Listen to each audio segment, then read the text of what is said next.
John Ordenfall spent his childhood on his family's farm, just south of the forest. His parents, Derlin and Macy, had raised him well, teaching him what he needed to know to one day take over.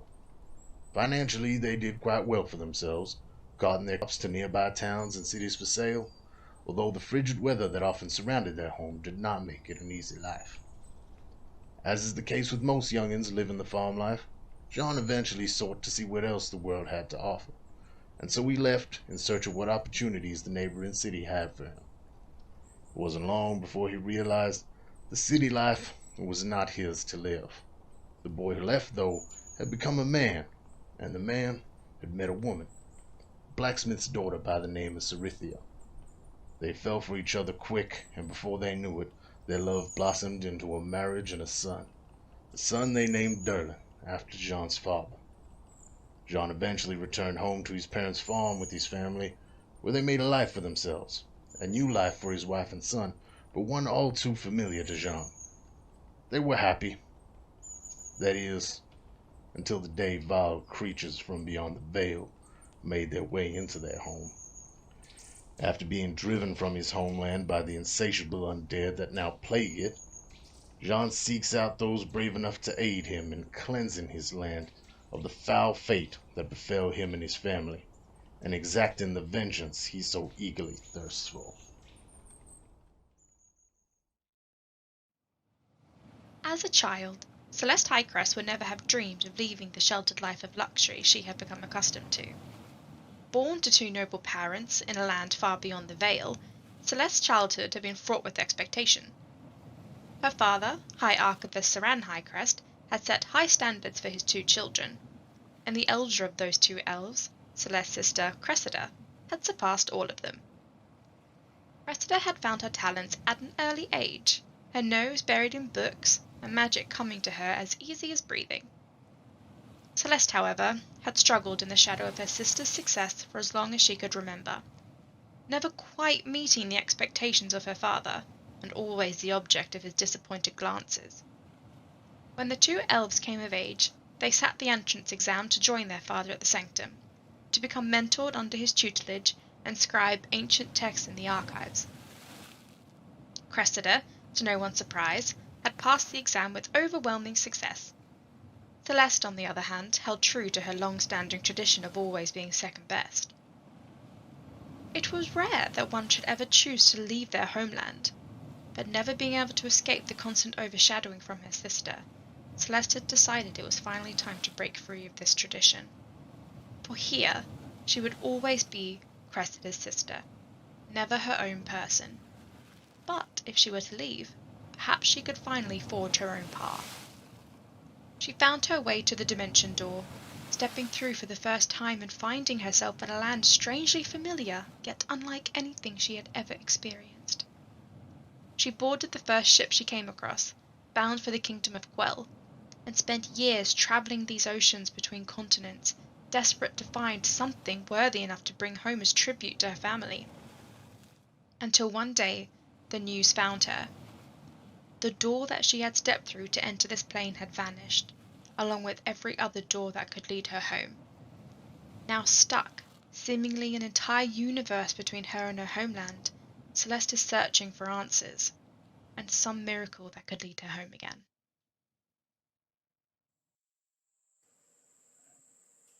A young half-elf, Tam Cawthon grew up working the land with his father and learning herblore and healing from his elven mother. After a horrible childhood accident, he swore he would avoid violence, unless he had no other choice. When the war came, like every Cawthon for generations before him, Tam enlisted to fight for his king. During the bloody battle for King's Helm, Tam's selfless efforts to heal his friends caught the eye of the celestial Aethia, and she became his patron, giving him the gift of celestial healing. His courage in battle did not prevent him from drawing the ire of his superiors. His compassion was blind, and he would heal all in need, even the enemy. After the end of the war, Tam worked as a healer in the villages outside Crackvolm, hoping to save enough money to gain entry to the Healers Guild. After a series of unfortunate events, Tam finds himself in debt to a very wealthy and very criminal cartel boss. Pinned between his compassion and his new master, Tam tries to make the best of his situation, dreaming of a day where he can live his life in freedom.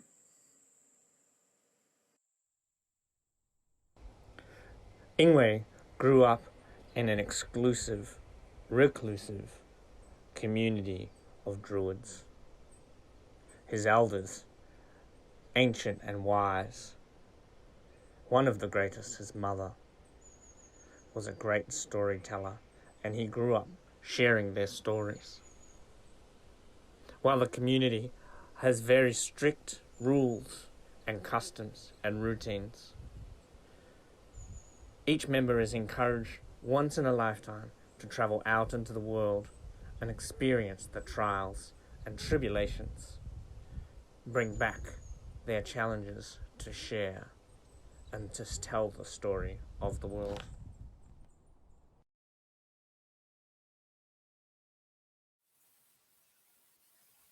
Hello! And we are on camera. Surprise! Hopefully everyone's audio works and everyone looks as pretty as me. I don't think that's possible, Tom. Nobody There looks you as go. pretty as you, my That's friend. that's a Take another challenge. D20 damage. No. Damage. A little bit of bardic inspiration there for you, Tomo. There you go. Hopefully everything works. I'm just going to give it 2 seconds to catch up so we can check. But my name is Tom. Welcome to Monsters and Mayhem. Today we'll be talking. And if you have more dice than unpainted minis, you probably come to the wrong place, I think. Depending on who you are, of course. But anyway, please stay anyway. We need you. Yeah, I think that was pretty much the intro for today because we're just going to be having a little bit of a recap. Tom, can I put a shout out before we get into the serious business? Yes, there's no serious business today. Yeah, I know. I just wanted to point out my very terrible mustache here, which is terrible and will continue to be so for the rest of November. I just wanted to give a shout out for Movember for Men's Health. Right. So I'm growing a terrible mustache to support men's health. And so is Tam. Yeah. As someone who has had his struggles with mental health for most of my life, I feel like this is an issue that's really close to my heart, and I just wanted to do my terrible best to represent and just try to start the conversation. So, look, if there's anyone, if there's anyone out there who has anything going on, make sure you reach out. Jump on our Discord, talk to me. I'm very open and willing. So just start the conversation. That's what I'm here for. Hell yeah. Well done, Adam. Good job. Definitely do that. We have a Discord where all of us are very active. Also more than we should be sometimes. We other have stuff to do. But, feel free to post and tell me how bad my mustache is looking. We can have a Movember channel just for posting pictures facial of hair. mustaches. How bad? I look at Dino and I feel look like I look at Shirok and thinking like, oh man, I ain't got nothing on that bloke. I feel like Shirok got a bit of a head start. Yeah, I was gonna say. So I only started 4 or 5 years ago. So. 5 years ago. Yeah, that's gonna take me a while too. I think. So it takes Shirok, me about a month or two. Shirok, do you have to prune it and stuff? Like, do you shape it? Yeah, somewhat. Probably not as often as I should. Usually, basically, when I go get a haircut, I'm just like, while I'm here, beard me too. Do you go back like short and shaped, or do you just sort of take the edges off? Take the edges off. Yeah. Are you going for like a end game, like a Gandalf beard for when you're 60 and tuck it or like a Dumbledore, tuck it into your belt? Yeah. We'll find out. I guess it's at this point it's more so that I'm just it's comfortable and it's less maintenance. So you can be like a real life wizard. Yeah. That'd be cool. Yeah. That we just got to get Jean some magic now. I was going to say I've been planning to cosplay Jean for years now. That's the secret. There you go. Like Very it. well. I'm trying to open up so I can see our chat as well, in case anyone are interested in having a chat today. We will also be responding as much as we can. Yeah. This interactive stream. I was What? going to say. I think maybe someone else needs to look at the chat today than me, unfortunately. Oh yeah, I've no always got worries. it open. Shout out to Enchila. Setup is Yeah. And Chilla, how having you a doing, heart attack Enchila? there. Shout out to everyone in the chat. Chilla's, I can't really Chilla's see. top tier. Maybe I should. I'll open it on my phone. Fair, Just fair. make sure you turn the volume down. I'll do Rookie whatever I mistake. want. On your phone, you can Where also does just this go to echo a come chat from? mode. You can leave the sound on. No way. It's all good. We love Tom. Echo on It's all this good. channel. Yeah, I yeah, think it's been established. We like Yes, Echo. yes, I think echo and weird double sounds is probably our middle name by now. Unfortunately, that's what they call us out in the big old city. Yeah, I'm gonna make a technical difficulties emote. That's just Tom going. Yeah, Like we this? already taken the photo actually. Yeah, we took a photo, so I'm gonna make that into a little emote so we can just spam that. It's like, oh yeah, it's fun. It's part of the vibe now. Technical difficulties is like that should be our tagline. Like, Monsters and Mayhem. Technical difficulties. Yeah, From my Maybe- tagline. that's the mayhem, You right? can't steal the Kurok tagline. What's going on? Is that your tagline for your More- stream? Kind of. It's a running joke because every time there's something wrong. So yeah. I feel like it wouldn't be streaming. You know, it takes If that like didn't happen, why do exactly. people watch streams if it's not for the real time reactions Yeah. to everything going fucking shit? That's probably very right, I believe. Yeah. Yeah. Let's start out very gently. I think. Let me see what I have written down here. Part 1 is intro. I already done that one. Part 2 I have written down here is that I'd like everyone to introduce each other's character. Ooh, I That's like a cool that. idea. Yeah, I thought that could be funny because that's not necessarily like not everyone can be. Should we all roll like? Oh, Can we all roll like a d4 to decide like which character we introduce? Yes, that's a Yes. great idea. So I 1 is need Sherlock, dice. 2 is Celeste, 3 is Engway, and 4 is Tam. So each of you roll a Okay. d4. If you roll yourself, you suck. I'm gonna use Okay. one of my new sparkly die with crown in it. Or- Here we go, D4. So All right, Jacob so got 1. I got 2. So you I can't got be 2. 4. Can I roll Oh. again? So Oh, wait, both, So both of you need to re-roll, both Adam and Laura. I got a 4 again. And what did you roll, Shark? I rolled a 2. Okay, so Okay, I rolled a 3 Sherlock, this time. you get to introduce Celeste. Okay. Anyway, Jacob, you get to introduce Sean. This is so confusing. And what did you roll? You rolled 3, and what did you roll, Laura? 4. So yeah, I guess so. Laura does Tam, and Adam does Ingwe. Ingway. Sorry, well, Yeah. We got there. I feel like So, this wasn't doing supposed Ingway. to be. Okay, I'm doing Yes. Ingway. Okay, I feel Already like had that that was a lot talk. more confusing than it needed to be. okay. Woo. All right, so let's Alright. start from Roll below initiative me order. on this side here. Now let's go by the camera order here. on the stream. Camera order? Yes. All right. So So- that's me then, right? Yes. Oh boy. All right. Am I introducing this as me pretending to be Celeste? Oh, it's, yeah. it's definitely gonna be Tam. Yes, Go for it. Okay. Okay. yes. Cool. Oh, we have to this All one. right. I'm so Nerves glad I and didn't get butterflies. Laura. Hey, Christy. Love you, girl. Mhm. Trying to remember what we know. Okay. The plot breaks already. Yeah, exactly. Well, here we go.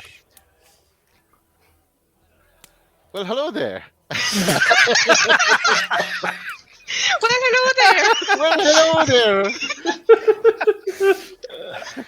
Oh, that's perfect. this was the best idea ever. That made my day.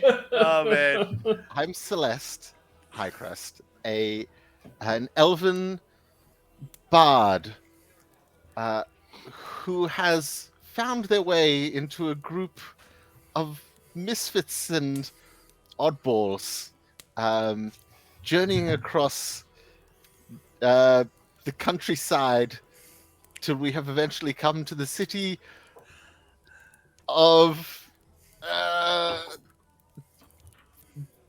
the big one. Crackball. Kingshelm. Kingshelm. That's it.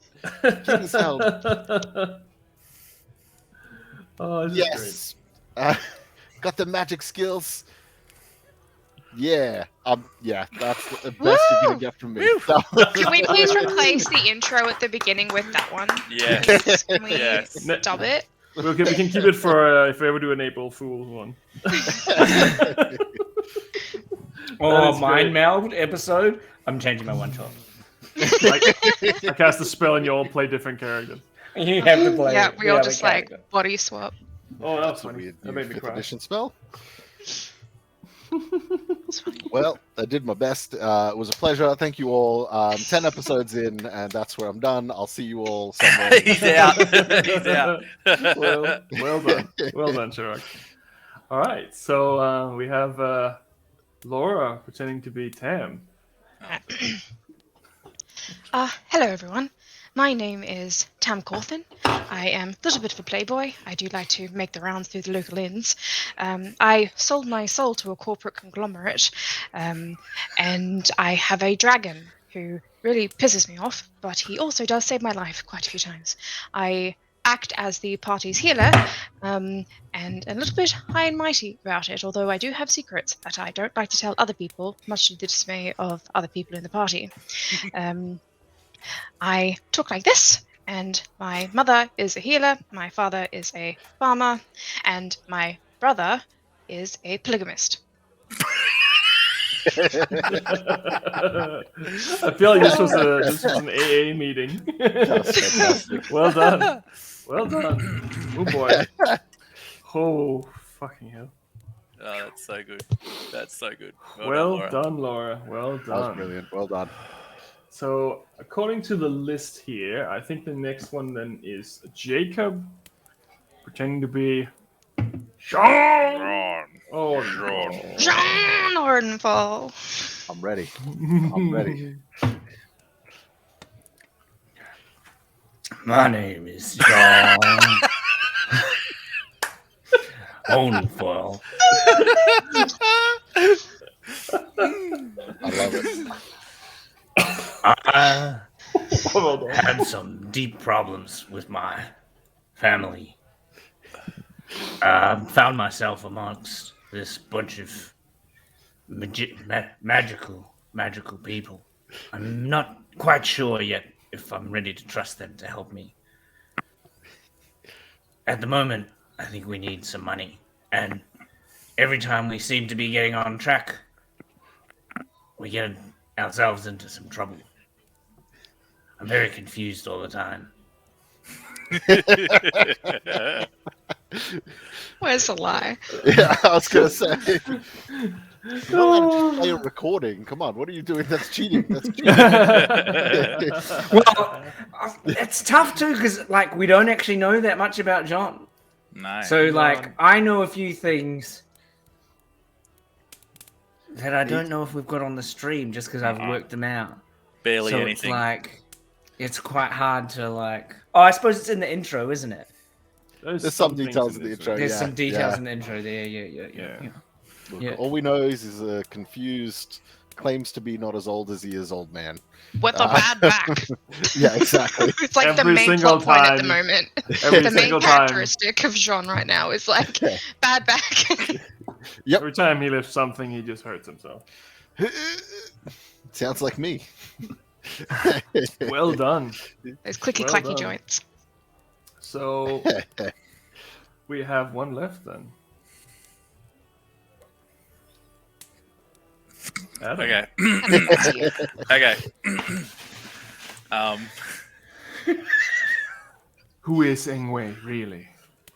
Okay, I gotta do this one out loud. You gotta do the accent as well. Oh yeah, g'day. My name's Ingwe. I'm a totally amoral druid, eh? I set out from home to find some stories, and my favourite thing is to ask difficult questions. I'm gonna go down and get some fish and chips from the chili bin. Some dry doing. I spend most of my time talking to horses, and I can't really decide whether my friends are more important than the other animals. But I like to make very smoothies, and I give them to Jean when he dies. I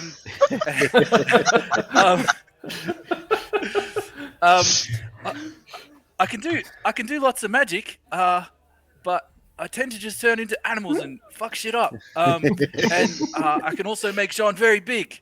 I like to talk to the elders, but nobody really knows anything about them yet. I might tell them later, or might not.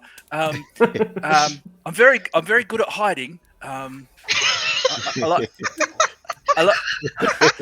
like to hide in bushes and pretend that nobody can see me, even if they can. Some of my friends rocked up, and we nearly got into a fight. That was really funny. And then they left because we didn't want them to steal my story or something. I think that's what Celeste said. Don't steal my story, bro.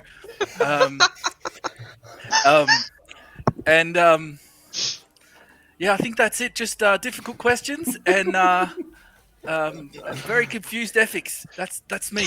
That is basically Ingwe in a nutshell. My name is Ingwe, and I like animals. I feel like that was very well done for everyone. That was great. That was fucking funny. Frisky says, bless Ingwe, and that Jean is so mysterious. So mysterious. So Mysterious. Alright, Tom, your turn. What are you doing? I'm not doing anything. Oh, come on. Now Tom has to do everyone now. Yeah, No, I've got it. Tom has to do one of the characters introducing another character. Anyway, introducing John.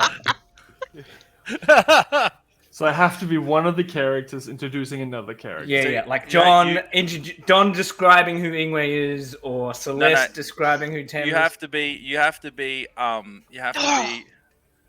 Baal introducing the party. Oh. Arthur Baal introducing the agents of action. That's a good one. Do that. Yep. Okay. Ready for the next stream when you have to do it. Yeah. Right. So I hired these fellas to do this job for me, and seems that they're quite good at doing the job. Except I have a feeling they don't trust me very much, and it seems like they're good at getting into trouble. I've given them all these really easy jobs, but they keep coming back with bruises. Dead people everywhere. I've never seen so many buried bodies in my life. And this weird little dragon guy, he's super freaking odd. And the big guy, he's pretty scary. And the little fella with all the hair, he's quite an odd one. And I haven't seen Tam much. He's been doing the ladies. He's been getting on the beers. And for a bard, I haven't seen Celeste play that much. I think that's as much as I can do right now. I wonder how many illegitimate children Tam will have by like episode 60. Like, is there going to be like a moment where he just starts getting the child support letters like coming through? I've been rolling dice. Couriers. It's just being like. I've been rolling. For the record, there's only been two. Only been two trysts. And one of them was a vampire. I don't think that's going to work out. Well, there's only been two in-game. Isn't that how Dampier are like made? Well, like vampires and mortals. That is a question for a in-game time. Chilla says, "How I Met Your Mother." This is literally just like how we like us leading up to whenever we met, like whenever Tam meets his wife. It's just like So this there'll is be what some happened. time traveling So it all involved started. here. So, yeah. Zooms out. Campaign 2, we're all playing the children of Tam, and it's just zooming out. Intro of Campaign 2 is the outro to 2. And that's How I Met Your Mother. Best of luck on your quests. I feel like that could be a little thing we could play where everyone gets I love to that. play Children of Tam, but then you all have to explain your stories about Tam as a dad one by one. So funny. But I have been rolling for certain things like that in the past. I did that great. for Jacob's character in our homebrew campaign 2. As someone who DMs quite a bit, I don't like the idea that I know when a DM rolls in secret what that means. So, Some secrets are better kept unspoken. yeah, exactly. I already got anxiety, man. Like I don't need like dice Oh. anxiety as well. Like, Natural 20. Ah, is that Well. quite bad? The context is unclear. You will never know. Yeah, I think that was the introductions for everyone. I think that was pretty fucking funny. Next thing I have here is what is everyone's coolest or funniest moment so far from you or your character's perspective? Ooh, don't start with me. I have got to narrow it down. I'm gonna have to go through my notes. Yeah, I'm getting my notes. I really wanted to go through all of our notes together as well because I feel like Adam takes the best notes out of all of us. We will. After this Okay, question here, cool. the next part is recapping an eepisode by episode, I think. So we can kind of catch up a little bit. And I people do have- watching who don't know, I do everything. have the do you remember the silhouette of that was on the Oh yeah, the bird and the moon. yeah. Yeah, I do really shitty drawings all through my notes. I've got my dibs on my like funniest moment. Right, go for it. So when Tam and Celeste got into that like argument about how Celeste should escort Valentina because she didn't feel Yes. like Tam was going to make a good impression and that she could potentially like ruin his life if he were to hit on her.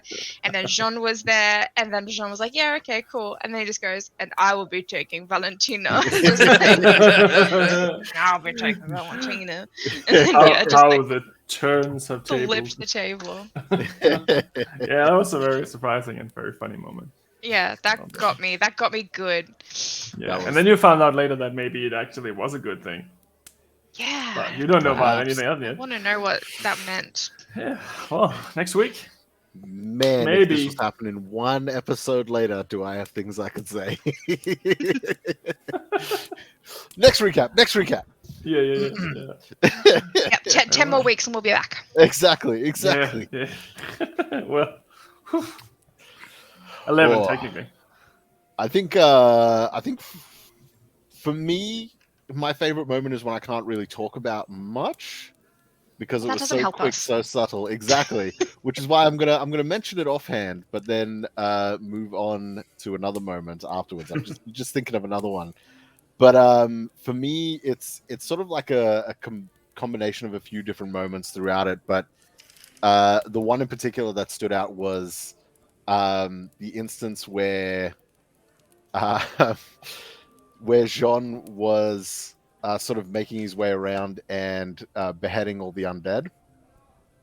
And there was a moment where he went to swing and he saw Cerithia, whoever that may be. Ooh, Yeah. yeah. The image of her sort of flash across the body, and Yeah. and I was like, I need a roll to see if I feel like I need to roll to see if I can hold my own in this moment. And the dice fucking played the story out. Yeah, Because it I happens. think I rolled a natural 1 from there. Yeah, I think you did. And it too, was yeah. just like, I love that. I love that so much because it was such a cool moment. And then on top of that, the dice were in the favor of the story so much there. But yeah, that was one of my favorites where I don't think I can talk too much, but yeah. I just love those moments of character growth and character recognition as well, because that's one of the things, to go off topic a little bit. One of the things that I found really good is how I envisioned playing Celeste versus how I actually play her and how she's coming into her own. It's they're two opposite sides of the same coin, and I feel like it's moments like that that really help develop that sort of stuff. It's really cool to see that stuff come out as well. Yeah, You had a similar moment as well, as far as I remember, Laura, in your intro. Did I? Yeah, you rolled the natural one that fucked up some coffee. The coffee? Yeah, Yes. that was an instant, just what the fuck, that just happened. Yeah. That moment, and it was also pretty perfect. Sometimes the dice just can't tell the story. That's really cool. Yeah, That's really cool. Yeah. What about you, Jacob? Do you have a favorite or coolest moment? I mean, favorite's So the far. hard part. I'm really enjoying, I think, playing a character like Ingwe. Those moments where I'm like, this is really serious. I've got the funny joke. I sit on these funny jokes. I mean, not that I'm putting my own humor up, but being the character doesn't get what's going on. Being in Tam's house and everyone's really serious about the polygamy, and it's what do you mean? You expect me to have some deep and meaningful conversation because I did the vegan chat about polygamy? What's going on? Just because I think pigs are people. Yeah. Pigs have heaps of... Want to have some sausage? I suppose it's funny too. I find it odd because I would have picked my character being much more I think I'm in the opposite role. Ingwe is frustrated with the boys and really friendly with Celeste, and I think that would have been the opposite to how I thought it would have played out. I thought Celeste and I would have been rivals, and the boys would have been I don't know. That was the funny way to play it out. But fishing too, when Tam's yeah. or hiding in the bush too, how that played out. Yes, that was so good. That's funny. Yeah. So funny. That's why I feel a lot of the times people don't appreciate when your dice rolls aren't good. Sometimes not having those good dice rolls and getting those natural ones or really low rolls actually really help build the story. Doesn't necessarily mean it's a critical failure. It just means that things don't go the way that you wanted it to, and sometimes that's the best option is for it not to go the way that you want it to. And then it builds really cool character moments. Embrace the chaos. Yeah, absolutely. Same. Sometimes when I try to attack you guys, it just goes completely the wrong direction. And that's okay. 7 rounds in a row where I don't hit something. What? Come on. It's armor class 10. Yeah. But it just kind of happens by itself sometimes. Yeah. Very well. Did you think of someone? Think of something, Adam? I did. I think I've got 2. Can I do 2? Sure. Can I? Can I do 2? How dare you? How dare you? Breaking the rules. I have. Yeah, I know. I have. I think one of the funniest one for me was, and it's kind of selfish, but when I think it was when we were moving the sacks of grain or flour or whatever it was. Yeah, that was cool. And John's this, and Tam's just sort of running with one. That was kind of fun. That was funny. I felt like that was a good moment for Tam and John. Just a little bit of friendly sledging, young fella versus old fella, But I think the coolest one for me is still, I think it was, even though I don't think Tam knows, I don't think he saw the vision. The second one, no, but he didn't see any of them. Yeah, but Adam did. So Adam's going to call that as one of his favorites. That's fair. With the demon and the black rock and the eye under the sea and there's something in the sky and the furbog, man, the furbog saying it has begun. That was just, for me, that's it's up there with some of the coolest foregrounding. That's, for me, that's all I want to know now. Is what the fuck is it going on, man? What's happening? Who's this fucking furbog? And what's this demon? It just, for me, that just sets up a whole bunch of this anticipation for me. So yeah, sledging John, and then you doing your cool thing that actually Tam didn't see anyway. So Well, yeah, that's fair. That's fair. yeah. Oh, and hang on, and the not William and not Anne thing. Oh, yeah, When yeah. we're doing the we're going to bury not William and not Anne. Yeah, Next Yeah. to real William and real Anne. yeah, Yeah. That became Yeah, a whole that's chain fun. of names. I loved it. Yeah, that Yeah. was that was fun. had its own life, didn't they? Yeah, it was pretty cool. Right. I think my personal favorite moment, was probably when Sonas spilled the beans eventually to Tam and to you guys later on, because I feel like you didn't see that one coming. No, not at all. Yeah, that's a whole other thing I've got to try and figure out, because Celeste, it's just like she's very good at compartmentalizing. I feel like she's very good at just like compartmentalizing everything, especially stuff to do with like at home. She just kind of like blocks it out, or else it'd just be like too much for her to kind of handle. And so I feel like now that there's a whole added component that she didn't even realize existed, and she's just kind of been like, I'll deal with that when I need to.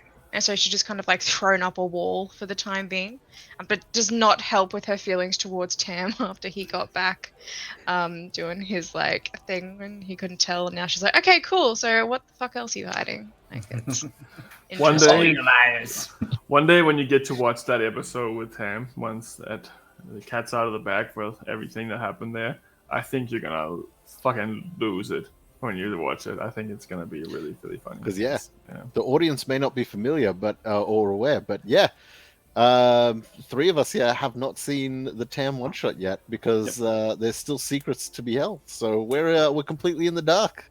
Yep, episode 6 is for your eyes only, really. For now, at least. That's Can I just say a big thank you to Tom for putting Tam in that situation where he had to lie to Celeste. That was some really great narrative building there. Thank you. Appreciate that. Moral twists. Yeah, good times. All right. Well, I think that kind of leads us into the next part I have on my list here, and that's we're gonna do a little bit of a recap of each of the episodes, as well as we can remember from the notes and such. I have my notes here because I went back and watched them. Yeah, my notes are a bit 2 words per session, so I don't have my notes, so we'll just see how good I'm remembering. That's okay. We'll work it out, I'm sure. So, who would like to do a recap of episode 1?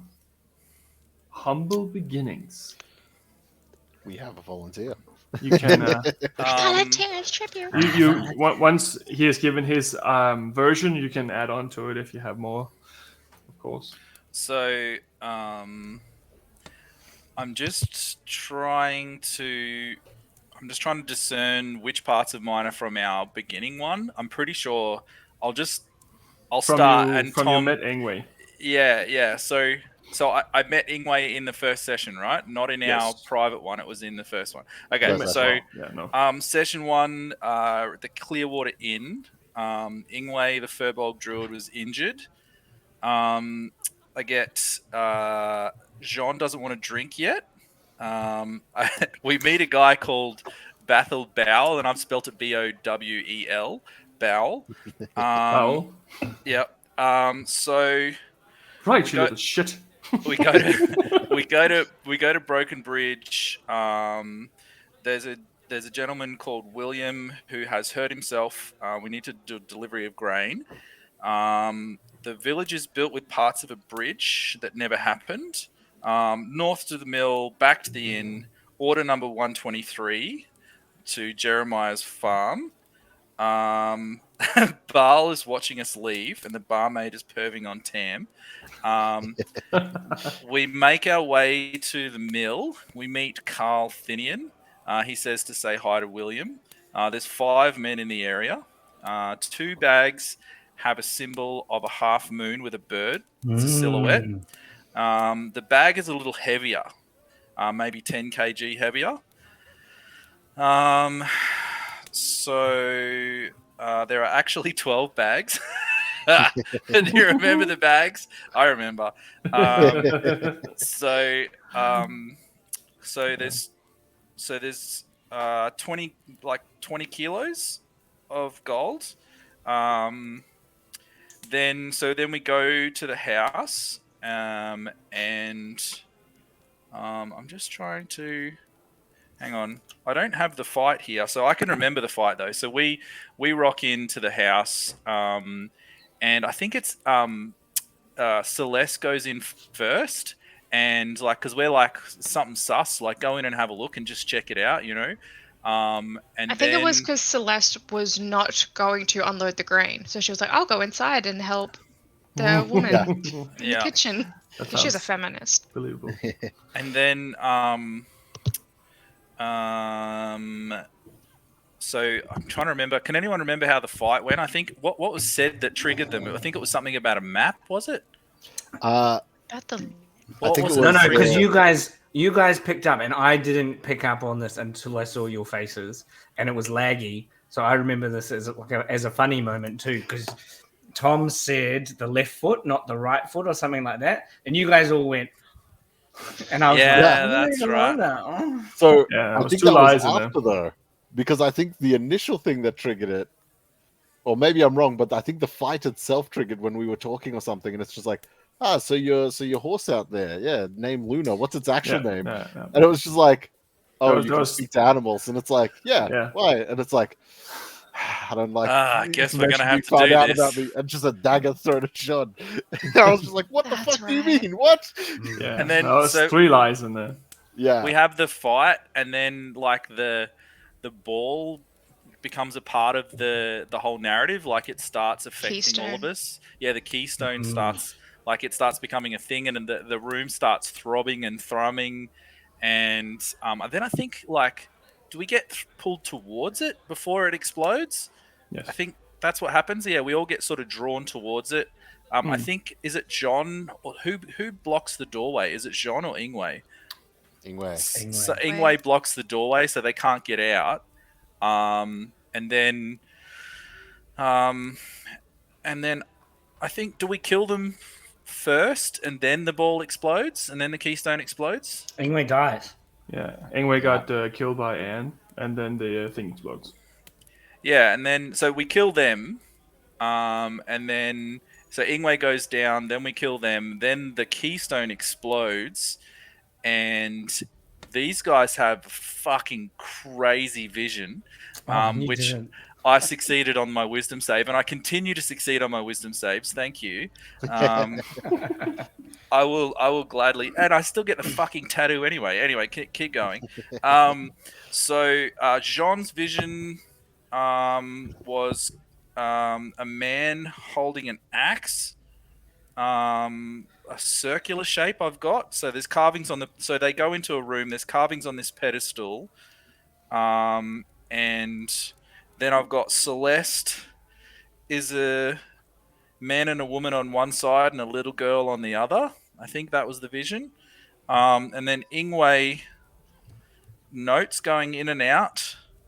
A black Aruberus I've got, like a snake eating its tail. And notes in and out, broken and whole. That's the notes I've got there. I'm not sure. Like, Jacob, do you remember your vision? Like Ingwe's vision? No, Not really? And I've got a flying around my head too, so I'm really distracted. So the book, there's a book on the pedestal. The book's made out of purple leather.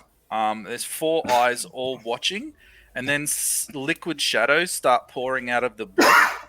The pedestal, the images on the pedestal start twisting, and then the pedestal turns black. The light fades. The room in darkness. The darkness starts going into people's eyes and mouths, and they can't breathe, and they feel like they're dying. And then it blinks out, and then Ingwe comes back, and then when Tam goes to heal Ingwe, the shadow fights the healing light that Ingwe uses. And when Sonus casts a spell, there's no effect. So then when we search the bodies, William has, not William, has a tattoo of a half moon and a little bird. There's not much else. And then the box has the Kasseran keystone. There's papers on the table, map of the farm, a letter, and another map. Anne has on her a spinning top toy, and she's got a tattoo on her wrist as well. The second map is that of the kingdom. Oh, and the note says, the Cascade thanks you. 2000 GP buried in the X behind the farmhouse. And that's when we discover we've got tattoos. So we've got black lines on our arms. And we're going to bury not William and not Anne in the hole that was supposed to have the gold. What a power move. We fucking gold. Yeah, get some fucking corpses up here.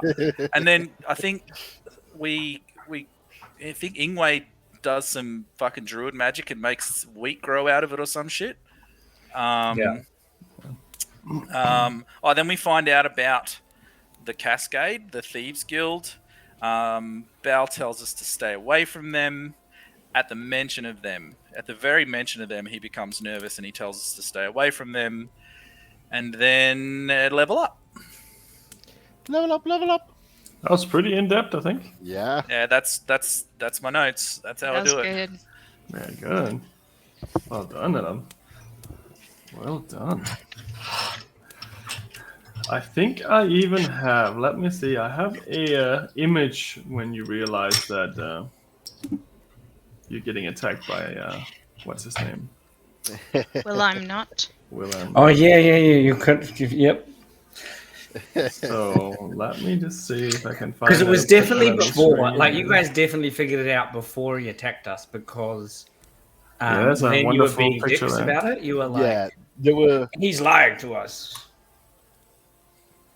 That's the reaction there was to everyone definitely some finding out. suspicions of that. Where's that? Is that in Discord? No, I put it on the stream so the viewers can see it. It's a facial picture of everyone's reaction as soon as Will attacks. All these ones, and anyways, just like Like, So, what? Yeah. that's pretty funny. Seems Was pretty accurate. funny. Yeah, I think that was pretty much what happened in the first episode. Yeah, for sure. It was there was a lot of stuff going on. Yeah. That was a roller coaster of a ride. I was like, all right, episode 1. By the end of it, it's like, you have seen a vision of darkness and been marked by something beyond your reckoning. Okay, cool. All right. Okay. Here we go. Session 2, here it comes. I thought of the most simple job I could give someone that wasn't what it seemed. Yeah. Yep. Yep. That was it. Very well. How about episode 2? I'll do that one if you want. Because my notes are very comprehensive, as we all know. I'll So do feel free episode to 6. chime in. but you can't. Alright, so level 2, episode 2, 13th of the 9th, 2021, in case we're wondering what the date was. All right, well done. You have all the Morning. dates. Job from Baal, 150 gold plus 500 GP from John. Door open at farm. Rat chewing on grain. Ingwe the horse neigh. Maps and letter. Hung like a horse, ill Ingwe. Put bags back at the mill. Scream. I can't read my writing. Loxy Bal, John's second Resdat. I don't know what that means. Did you by any chance write that backwards? It's like RESIDATS. Residats. I don't know what it. Dents? It's like Loxybal. LOCKSEEBAL. Yeah, the city of Loxebel. Loxybal. John's second residence. There Maybe we you go. have like a something Yeah. smart. There we Revelations. Second job, village Callancourt. 2 days ride north, caravan leaving today. Missing persons. 5 people missing. over 2 weeks. Mayor Orlando Santos, clumsy lowlife, something owner on the road. The clumsy lowlife is the bar name, yeah. Oh, there we go. Logan Riker, Sergeant, and then I put in brackets Tam, question mark. Dun, dun, dun. Yep. Long brown hair human Logan. Logan joined the Suns, is knighted. Bastian going to knight Logan. Pascal fell and broke his neck. Widow asked for Tam. Nara Pascal going to Kingdom. Man with pigs. Family cart. Elderly woman. Finely dressed man. I'm guessing that's who was going on the caravan on the way to get to Calencourt. Yes. Ingwe's stones are all wrong, like fairy tales. Oh no, Ingwe's stories are all wrong, like fairy tales. His stones are all wrong. Oh yeah, that's a really important plot point, I think. Yeah. Jules, man in fine clothes. Yolan is a pig farmer. Jules, I don't know what this word is. Ilisol?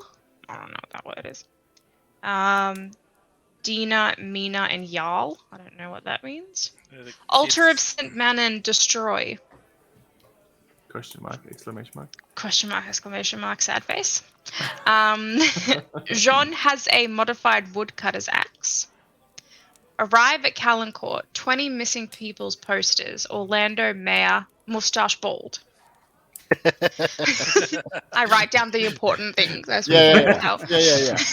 Modified woodcarver's axe.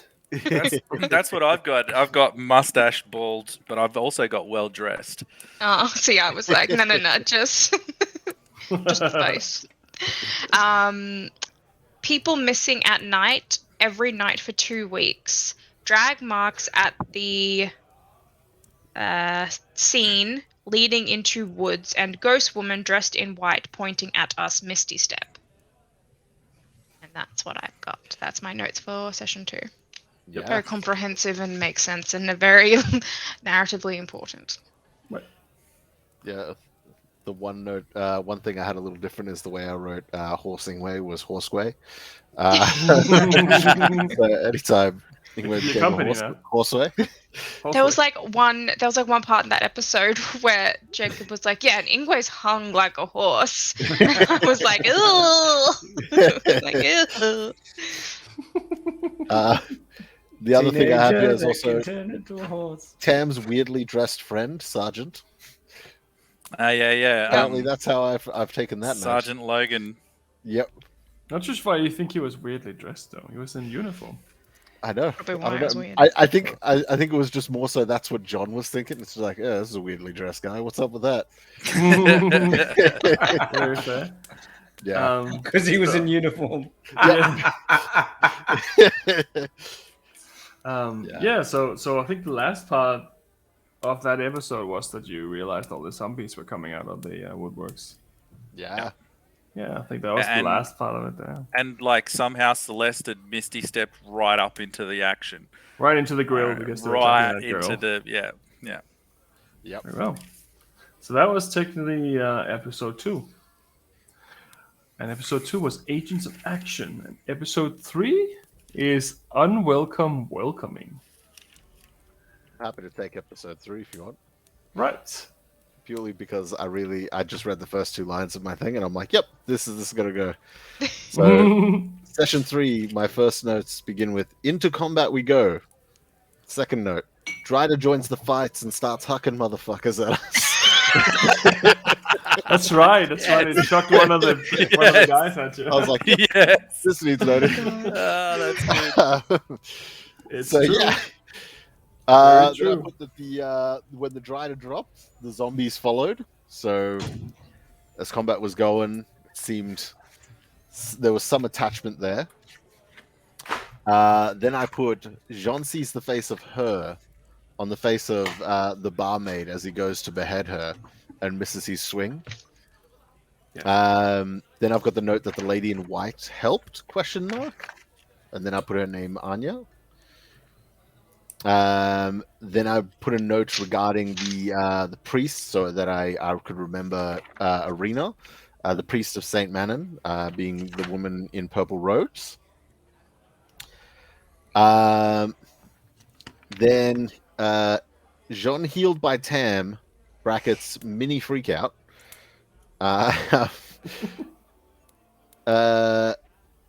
Frustrated at Tam for not going through with the beheading of the barmaid. My notes are a little more from just the perspective of John, but stands afar looking over the cemetery as they bury the dead and have a ceremony. Zhong and Ingwei have a moment of understanding. Oh, that was so good. That was such That a was a good cool little moment. moment. Very cool. Jean sits in the bar drinking with a blank stare. Everyone else drinks and has their mood lifted. Jean raises an eyebrow when Tam is approached by a woman, widowed partner of his friend Jonathan. And he gives she gives Tam a coin on a bracelet, which was known to be Jonathan's lucky charm. Jean stares at Tam with daggers after being asked his opinion of the fancy man before standing and stepping out the tavern. Jean does not hear/know this, but I put the notes that the fancy man's brother runs a brothel in Eros. I put there. I think I misspelt it, so I put a question mark. And that there was a good fishing spot at a place known as the Inlet Shallows. Then I continued on with Ingwei and Jean butcher the Drider. We found a ring, necklace, and 2 swords. The name of the woman in white got confirmed, I believe, to be Anya Denozo. Yes, but she was in green, not in white. She was in green, sorry. Yes, okay. The other Yeah. lady was in white. That's White okay. woman Yeah. was the Drider. Yeah, she was the driver. Okay. Hey, welcome to the chat. That's why I've got the question mark before. Okay, cool. Right. Yep. I'm going to add a note while we're live. Green. That'll be Employer. important later. Super Yeah. important plot point, obviously. Yeah, exactly. She better be wearing green again next time, I swear. Every day for the rest of her fucking life, or we will murder her. I've got that her employer is Isidore von Lichter. She's been sent to find undead. Sybil found in a I think that's supposed to say symbol. Sybil found in a variation. No, Sybil found in a variation of a symbol of Vecna, or disciple of. Right. Did I get that right? That sounds yeah. Yes. Yeah. Oh, that is Was that sounds in right, this yeah. episode? Yeah. That was the that's it. amulet that she had on her neck. Yeah. Yeah. Yep. Okay. And I believe that's all the information that that Jean did not pick up there, with the exception of the butchering. But then I also put Jean curious as to why Ingwei wanted to go with Anya to hunt undead. And Matthias. God, I'm bad with the names. The Leash Lord attempted to take over the world, but was stopped by Saint Matthias. So Saint that would Manon? be. So his name was Mattias. Mattias. Yeah. And Saint Okay. Manon was Not the one a stopping. saint. Opposite of a saint. There we go. Yeah. And then I put asks Ingwei with a little shout out to one of the watchers on occasion. Asks Ingwei if when he is a wolf, if he is mostly human or mostly wolf. Who could that be referring to? No idea.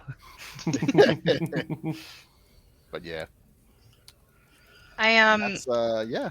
The only extra that I have from that is that I drew is one of my notes. It just says like sad vibes when there was like the burial happening. And then I also have here Jean is a grave robber and a body snatcher. From when he was going around and digging up the things and cutting their heads off. So you also missed the part of the decapitated head, I think. Yes. Yeah. Which When I was you're going to say, playing I couldn't remember if that happened at the beginning of next session or if that was that session. But Oh yeah, yeah, no, I've got it here. next session starts with Jean checked for the head that he took in the night prior. So yeah, Yes. Yeah. Yeah, you threw it at someone. Yeah, I've got Jean throwing heads. Yeah. You Down. threw it at someone and just left it. And the I next believe morning I it threw was it at gone. Anya. Did you? I think so. I think I pulled her outside and was like, that's where I was asking her about her employer and all that. I was like, who the fuck are you? Why did you show up in this mess? What's going on? This is that. And it was just like, yeah, cool, right. What the hell's going on with this then? And then I threw the head because I was like, what are these marks under the nostrils? Yeah, that was. I was going to add that to this one was the marks up through the nostrils. Yeah. So Anya said she's seen these before. All of the pre-existing zombies have holes going up into their skulls through the nose. Yeah. Yep. I've also got here, do you mind if I bite you, Dampier lady? Mm-hmm. Just hang up about, Yep. That was the end. Yeah. Yeah, I was gonna leave that out. Num. Do I have anything else? No, I think that was it. You learned a little bit more about each other. I think that was pretty much it for episode 3. I think. So Yeah. Episode 4. I'm definitely doing episode 4. I've got very comprehensive notes about it. I went to find them. Very well. Are you episode ready? 4, Fata Explaricare. These are my notes for episode 4. That is not how I pronounced it. I It's thought Latin. it was Fata Explicare. That's how it was in my head. Explicare. Explicare, I like mine better. Settle in.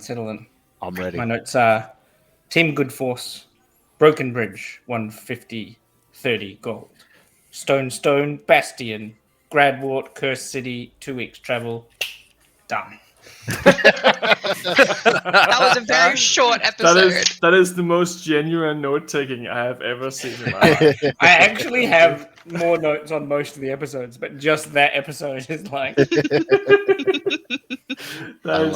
Stone. What's that on about? That's when we got the sending stones, right? Like, Yeah. I think so. Yeah. and he described the jobs to us. Because is Captain Warren in episode 4 or episode 5? Captain who?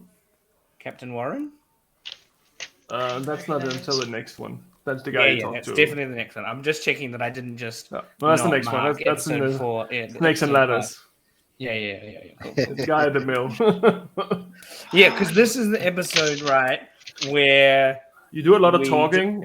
It's deciding whether or not we're going. That was the episode where it was like, why are we even doing this job? Shouldn't. And Ingwe tried to convince John to be like, tell us your thing and let's just go and save your family. And he was like, no.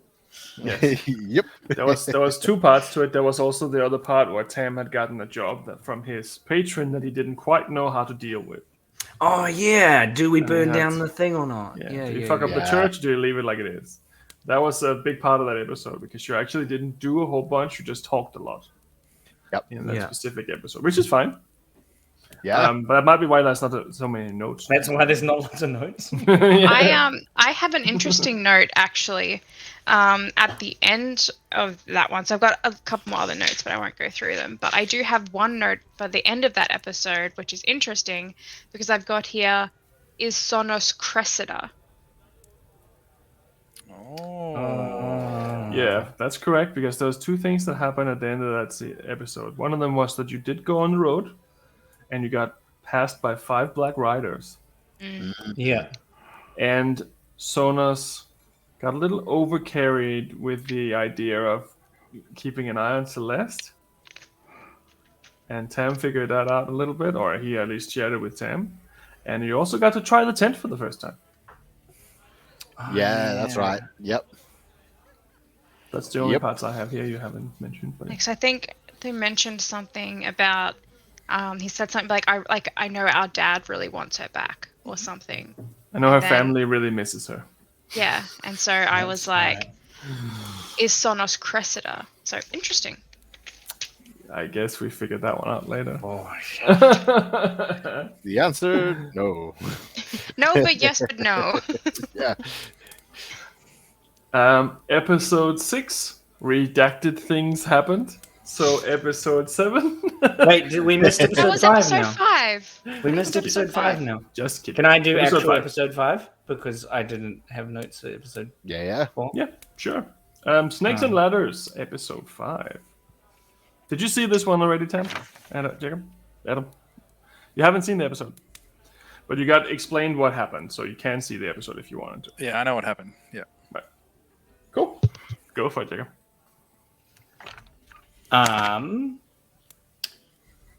Actually, my notes are just as bad. I don't know why I said I wanted to do this.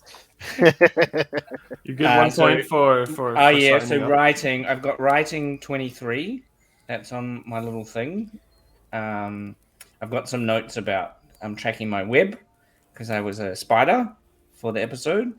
So we have to go around. Who was Captain Warren? He was the captain of the captain's guard, of the guards in the city. That's right, and all the guys were like robots when Yeah. Tam and Celeste talked to them. They were saying the same thing, and so we figured out it was control person. And then we met Sala Chang. Sala Changi? Sala Change? He said, I'm glad that you, wasn't the my only one. child, have been... Oh, that was the evil dude, evil furbog down the bottom. He said, you, my child, have been chosen to deliver the secrets. Where is the keystone? When he was torturing that person. He wasn't a furbog, though. Oh, he wasn't a furbog. No, he was a human. But he was from your community. But he was part of the exiles. That's right. He wasn't a furbog. That's why. But he That's had why a tattoo. He had a tattoo that was a updated version of the exiles. That's right. And he That's knew why druid you- magic. Yeah. Yes, that's probably why you thought he was a furbog, but he was not a furbog. And he called me one of Clara's minions Yes, because when you were in spider form. I was a spider. And then I've got a whole pile of notes from the battle that we had. And the tattoo, the exiles, the black spiders, Clara's minions. And then Jaina, the troublemaker female furbog, showed up with Baru and Kura. And the green dragon. Oh, yeah. So, Adam, they tracked us like they were wolves. And so we were like, oh, there's these wolves coming. They're following us. We've got to fight the wolves. And then it was just my mates pulling a trick on me. Yeah. I think you're Yep. muted, Adam. Oh, that was the next I remember episode, that. though. I think that's the next episode because I was Yeah, there okay. for that one. Yeah. Yeah. I think the Oh, episode. so from memory- I've moved on to episode 7. Okay. Yeah. I think it sort of ended on the cliffhanger of them approaching us at the well, right? Yeah. Yeah. That's right. Yeah, so you were under the impression that there was a plague happening in the city, so you went to investigate in case you kind of caused it. And then when you got there, all the town's guard was a little fucking weird. Yep. And then you decided to just eat in there, and then you started seeing that the whole city has just pretty much been like ripped apart. Yeah. And as good Samaritans you are, you decided to climb down into the in the place of great evil, and they had a big fight with a giant snake monster and a druid turning himself into giant apes and shit. Yeah. And you got a little bit more information of them, but that was pretty much it. And then you got cornered by the 3 wolves at the end of the episode, Yeah. about to get your asses kicked. You heard. There was one more note I think that caught my eye. Where was it? Oh yeah. I also put the note of what happened to Jean when he fell unconscious. Oh yeah, that's true. That happened Yeah. something there too. Mm-hmm. Yeah. How he felt a calmness in sort of the lingering death that was potentially taking him. To then suddenly be shaken awake by his wife, I think it was said, Whoa. saying, wake up, you have to come save me. Whoa. What? That's sick. Why didn't I write that down? That Oh seems my like an important God. thing. So hang on. You were unconscious. You were dying, Yeah. and your wife comes to you and says, "Wake up! You have to come save me." But it was Sonos casting the spell. But Sonos didn't come in John's wife's shape. Wow, the vision. No, definitely not. That's Who knows? Sick. I don't. That That's is my note. sick. So another part to this is actually also the fact that Sonos was there to help them in the fight. Yeah. but he was not there to help Tam. Whatever Wasn't there Tam fucking was doing. helping me, and I was fucking drowning out here. I'm the one who's supposed to have the familiar. God damn it!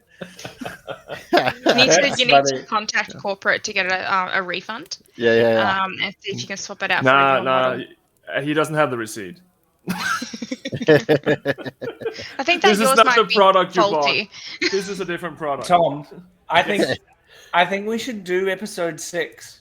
Like, I think that Jean, I think that Chirac and have you seen it, Chirac? Have you watched the episode? Episode 6, no. Have you seen it? Not allowed to yet. No, you're not allowed to see it yet. So I think we should do episode 6. Particularly because now that he's gone away. There's content that we don't know about yet.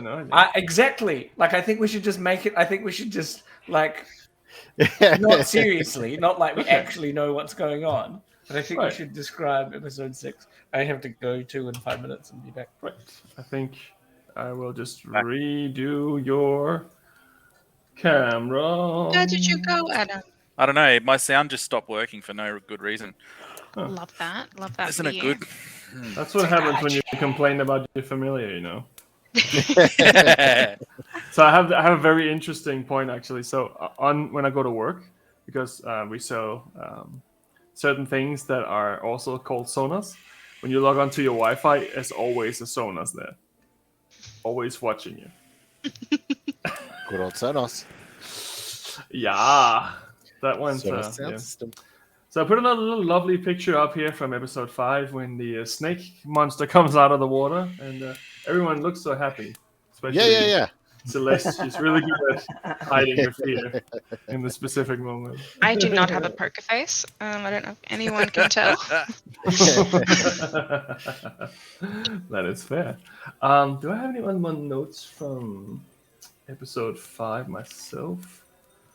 Boom, boom, boom, boom, boom. I don't think so. Actually, yes, there was a little bit of something that was left out, maybe, but you realized that some little weird guy with pointy ears was the one who had cast the spell on everyone to make them think that they were protecting the city from plague. Or was that 6? Was that next? I do episode? not remember that at all. So you interrogated the guards. Yeah, I was going to say, I think that was the next episode. Oh, that was the next one. We- Never mind. Never mind. Once we started chatting with the guards and they sort of snapped out of it a bit. Oh, good. Yeah. So, yeah. The only other note I do have for that one, actually, I just noticed the very end here, is plan to set up an ambush for the wolves. Get ambushed by the wolves. Oh Very no, well. how the turntables. Yep. Very, very, very well. That's awesome. So my question here is, what do you 3 think happened in episode 6, Eye of the Tiger, now that you haven't seen it? Yeah. What do you think Tam was up to? Was he a ballet dancer for the whole episode, or what do you think happened? I reckon that someone's dad hunted him down. And Someone's dad. yes, that he because someone, wow, how did he get called away? Someone came and spoke to him, right? And was like, Yeah. you need to go. Yeah, here. I got a message. Yeah. Yeah. Yeah, like maybe someone's dad that he's like hasn't married, and he's like he was being forced into a wedding to a woman. A shotgun wedding. Yeah, it was a shotgun wedding. That's my theory, I like it. based on what we It, know of Tam. It could be. Way off. Married to a man. A woman. Close. Ingwe Close. thinks. Ingwe thinks that really he just had to go off and get laid. Like Ingwe's like he's just gone off because a girl said, "I really need you right now," and he's like, maybe it was some sort of No one's drama. Like home. Yeah. maybe Come it wasn't over. just about getting laid, but maybe it was like, you know, I'm really worried because I'm pregnant and you need to come and like some sort of like drama. Maybe Come maybe over. Tam has 2 wives too. Yeah. Someone out here. He's like, if you don't come now, I'm going to leave you for Jameis, and then Yeah. Jameis that guy. He's It's like with his brother. It's like Tam's protesting a little too much here. Like there's. It's like that text message thing. It's just, come on over. I can't. I've got my party to help. My parents aren't home. Hi guys. We're talking about like what Celeste thinks. I guess like from my perspective that would be funny. But like what Celeste thinks, she is very, how do I put this without like spoiling anything? She's very paranoid about particular things coming back to bite her in the butthole. And the fact that Tam is deliberate, like she knows, and he said that he cannot tell her what's happening.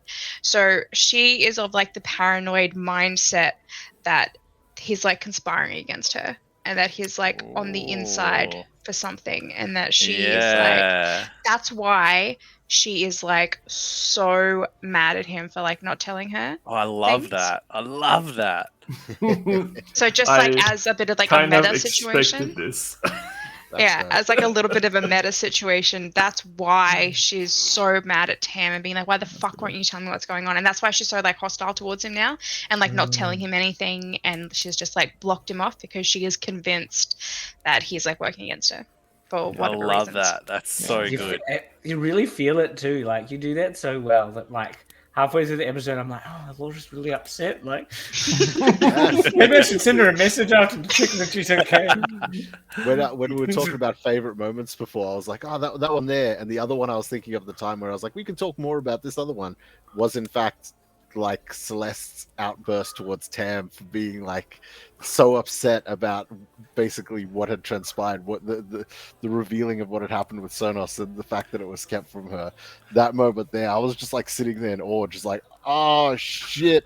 Anyway, you're in this game, pay attention. Like, come on. Keep focused. That's so cool. Power of D&D. Yeah, that is cool. So you guys are fucking miles off, not even anywhere in the same wheelhouse. Not even close. There was a bit of sweat on Adam's brow during that whole episode, let's just say it like that. Yeah, it was fucked. It's like Jacob an episode thinks of, it was a job. Like you have some sort of like burning down the temple. Like there's a thing that you had to do that was like, one day I'll call on you and you have to do this thing, and it was like, yeah. That's the... Yeah. I think I thought it was more along the lines of something like, you had to go do some horrific act type thing, but you didn't know it until you got there type thing. Whereas Jean, on the other hand, he sort of just thought along the lines of like, well, he's an ex-military man, and sometimes you got to do shit, and you got to do shit. That's not pleasant, so just leave him be, let him do his shit, and we'll get back to it. If he says to trust him, I guess we'll trust him. That's pretty fucking close. Pretty close. There's some elements in what everyone says, but you're not right. Or maybe you are. We'll see. Yeah. I've got notes on that one. I've got drawings. I've got drawings for that one too. I'm just thinking like Tam's connection with that like knight guy, Logan Riker, as well as like another reason that Celeste is like red flagging. Also, the name of the episode was called Eye of the Tiger. Oh my god, it's Cillian. It could mean a lot of different things. It was referring to something in specific. It was not referring to Cillian, I can say that for sure. That's not the reason for the name. Cillian. Spent this whole time watching Adam's face. The problem is that Adam doesn't even know. Adam doesn't even know why it's called that. Oh, good. I think he thinks he knows, but I don't think he does. It was amazing that you managed to get Sylvester Stallone as a guest character, though, like last minute. That is pretty cool. I just Adrian! Come to me on the day of my daughter's wedding. That's not Sylvester Stallone. That's Marlon Brando. Oh my god. That's not Sylvester Stallone. Who's Sylvester Stallone? I don't know who that is. Rocky That's Rocky and Rambo. What is that? It's not Marlon Brando. What's a Rocky? Oh boy. Don't they play the same character, like the same like Italian mafia? I don't No. think Sylvester Stallone has actually ever played part of the mafia that I know of. Bloody Zoomers, man. I'm not a Zoomer. I'm a millennial. Sorry, same I'm same thing. entitled and like coffee and avocados. It's alright. You called me a boomer. I can call you a Zoomer.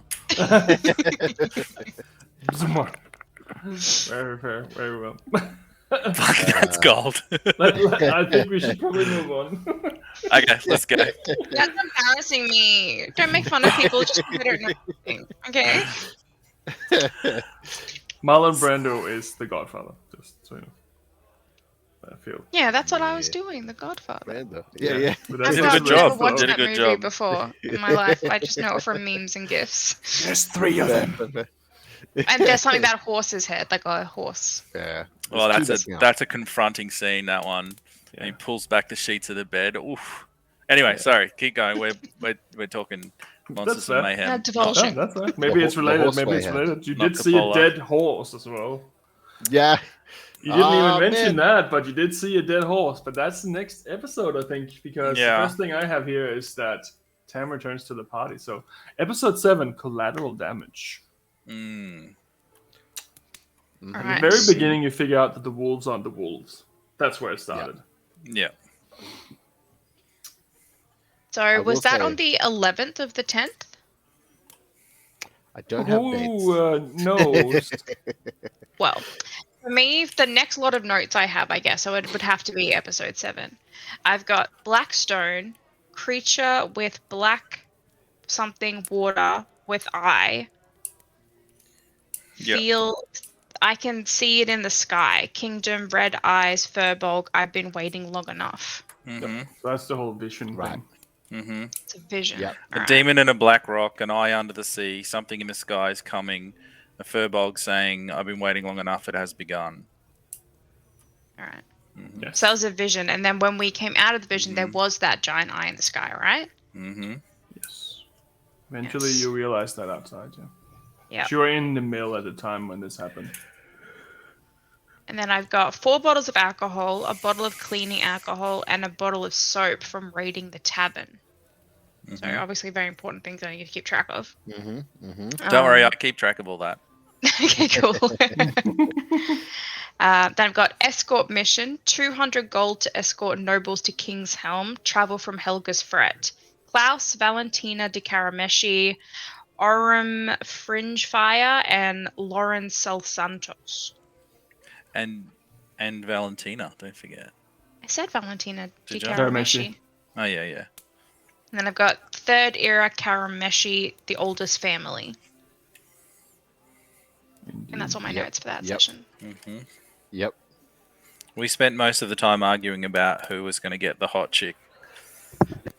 Yeah. Yep. And then it ended up being moot Shot. anyway.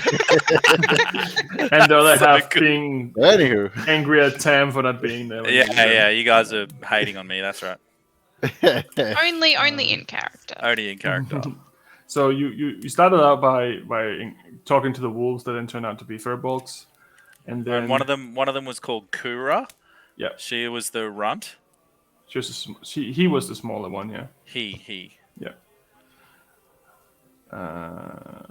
And I have here that Tam returns to the party because Angway went and picked him up. But you also found the dead Luna on the way with the weird thing sticking out of her. Yeah. And the tracks of 5 individuals apparently on horses. Yeah, well, running the remember other you way. always, Luna. But you have a better horse now. Yeah. Renault. Reynolds. Renault. And this is where I have the part where they uncover a short guy in charge of the cover-up. A short guy with pointy ears. Yeah. Who I've got that on my apparently notes too. mind-fucked everyone to the level where they started bleeding out of their fucking brains. I have and no recollection of that at all. I've got a conversation with the guards. No memory of at least 24 hours. Talking. Last thing they remember is talking to a short guy with pointy ears. And the conversation ended with them sending Ryder to find the golden gauntlet. Yeah. I also realized as I'm going through this as well, I've got all my little notes here every time Celeste has dropped a gold piece into John's bag in some way, shape, or form. thing. So I got that all calculated. What are we on up the to sheet. now? Let's check the sheet and find out. Because I'm not Yeah, you keeping put it in track, there. so I'm glad that Oh. you are. Yeah, that's fair. That's fair. Yeah, because she took that 500 GP from you because you were Mhm. like, I feel bad taking it. She was like, all right, well, then I'll take it from you. We'll ease that burden. And then she's just been slowly squirreling it back into your belongings or like gambling it back to you by like faking being bad at cards. That's true. You did that. Slowly Yep. getting there. Slowly getting there. So I have here listed as Celeste Gold, currently sitting at about 20. So I've got it 20, and I've got to just double check it through my notes to make sure that that is correct. But it should be 480 about to 20. go. You got That's it. 10 last time? Oh yeah. Oh, but I added that directly to my main gold because it wasn't hidden in my goods. It That's was true, yeah. straight up yeah. just like lost it a bet, and I was just like, okay, and I just put it with my main coin purse. So Fair. yeah. Okay. So yeah, so it should be about 30 total. Yeah, I've got like 7 here, 3 here, another 5 here, and another 5 here. So yeah. Yeah, cool. Oh, well. 470 left. Woo! Yeah, I think. Yeah, so all that stuff happened. You had a vision of some sort of awakening. And Baal returns with a new mission that turned into a who gets to be with Valentina. And Oh, that meme then you made of like Ball in Broken Bridge when we like sent him away to talk about who we were going to be escorting, and that meme that you made of like the one from what is it? let me turn on this little thing that I made here. Let me turn this on here because I made a GIF. GIF. with Who monsters. says GIF? GIF. It's a GIF. It's Come a on, GIF, Tom. Tom. Oh my god, Yeah, let's Tom. gang up on Tom now. You don't know that it's pronounced GIF. Name one movie Sylvester Stallone was in. Rocky. Because they just said it. You And didn't what is say the plot of Rocky? something about boxing and running upstairs. That's fucking. That's Rocky, pretty man. spot on. That's on me. I put That's it low. Rocky. I put The the bar bar was low. too low, man. The bar was too low. Anyway, I meant GIF. Sorry. GIF. GIF, whatever. I made a GIF. So currently on the screen, there's a whole bunch of memes that I've made for all these episodes. I'm pretty sure it's in there between it, but I'm gonna let it run while we talk. That one fucking cracked me up. Yeah, some of them are really funny because Yeah. some of them just make you cry. The last note I have for that episode was that you get to meet the ferryman. Mm-hmm. Yeah, when we were crossing the fucking River Styx, apparently. Elaros. Ferryman on the Queen Mary. We can call it that if that makes you feel better. That's what I got in my notes. I don't know. I'm pretty sure that the one I made for Baal is in there somewhere, but hopefully. Let's see. So episode 8 of Mothers and Fathers, where you started out on the ferry. Literally, my first note is on the ferry, and then in brackets, I don't like the ferryman. I think he was being very friendly though. Yeah. I'm just looking through I've got almost a paragraph of just quick notes from Jean's backstory because I was like so concerned. It's like, all right, the episode's going to be named Mothers and Fathers, and I'm like, oh boy, just in case. I'm like, Tam already said we're stopping by Tam's parents, but just in case. What is it about Jean's mother and father? Who says Oh. it's about his mother and father? Oh. Well, that's the next episode, really. That's really the next episode. Oh. Yeah, I was going to say. Episode 10, yeah. You can watch something there as well. I've got some notes on Elaros. So just the conversation that I had with him. Yeah, you had a bit of a one-on-one with him. Yeah, he says the gods are watching. Somehow he knew about Sonos. I said I've got here that he seems to work through the same company, but he says it's on the opposite side to Aethia. He expected me. He knew what I looked like. He knew about my eyes. And can I say about what he is? Do I know Like, yeah, because I mean, everyone else would have heard it as well. So he is the Titan. I'm got so Aethia is the Titan of light and sun, and he is Yeah. the Titan of darkness. So I had him pegged as a warlock of darkness. Turns out he's slightly bigger than a warlock, more like a fucking Titan. Mm. So Yeah, damn. So because I'll elaborate a little bit because this is generally known knowledge as well. So Thames deity is part of what's called the Golden Patrons, and that is a whole bunch of gods, which aren't gods, but titans. One of them is Aethia, and one of them is Cassin. Cassin is who you met. Yeah. So I feel like So he- Celeste is like full into that shit because I remember she had a conversation, I think, with Tam about the primordials and Dawn Titans and things like And that. and Cassin is the lord of the death, of death and the underworld. So he's pretty much like Hades, kind of. That's the guy you had a conversation with. Yeah. Lovely, yeah. I remember it was one of those moments where it was like player knowledge versus character knowledge, and I was sitting there just like, is this the fucking ferryman? Is this the Yeah. fucking ferryman? And John, on the other hand, sitting there staring at the stars, like picking his nose or something, just like, yeah, cool. Yeah, because his last name was Charon, Yeah, yep.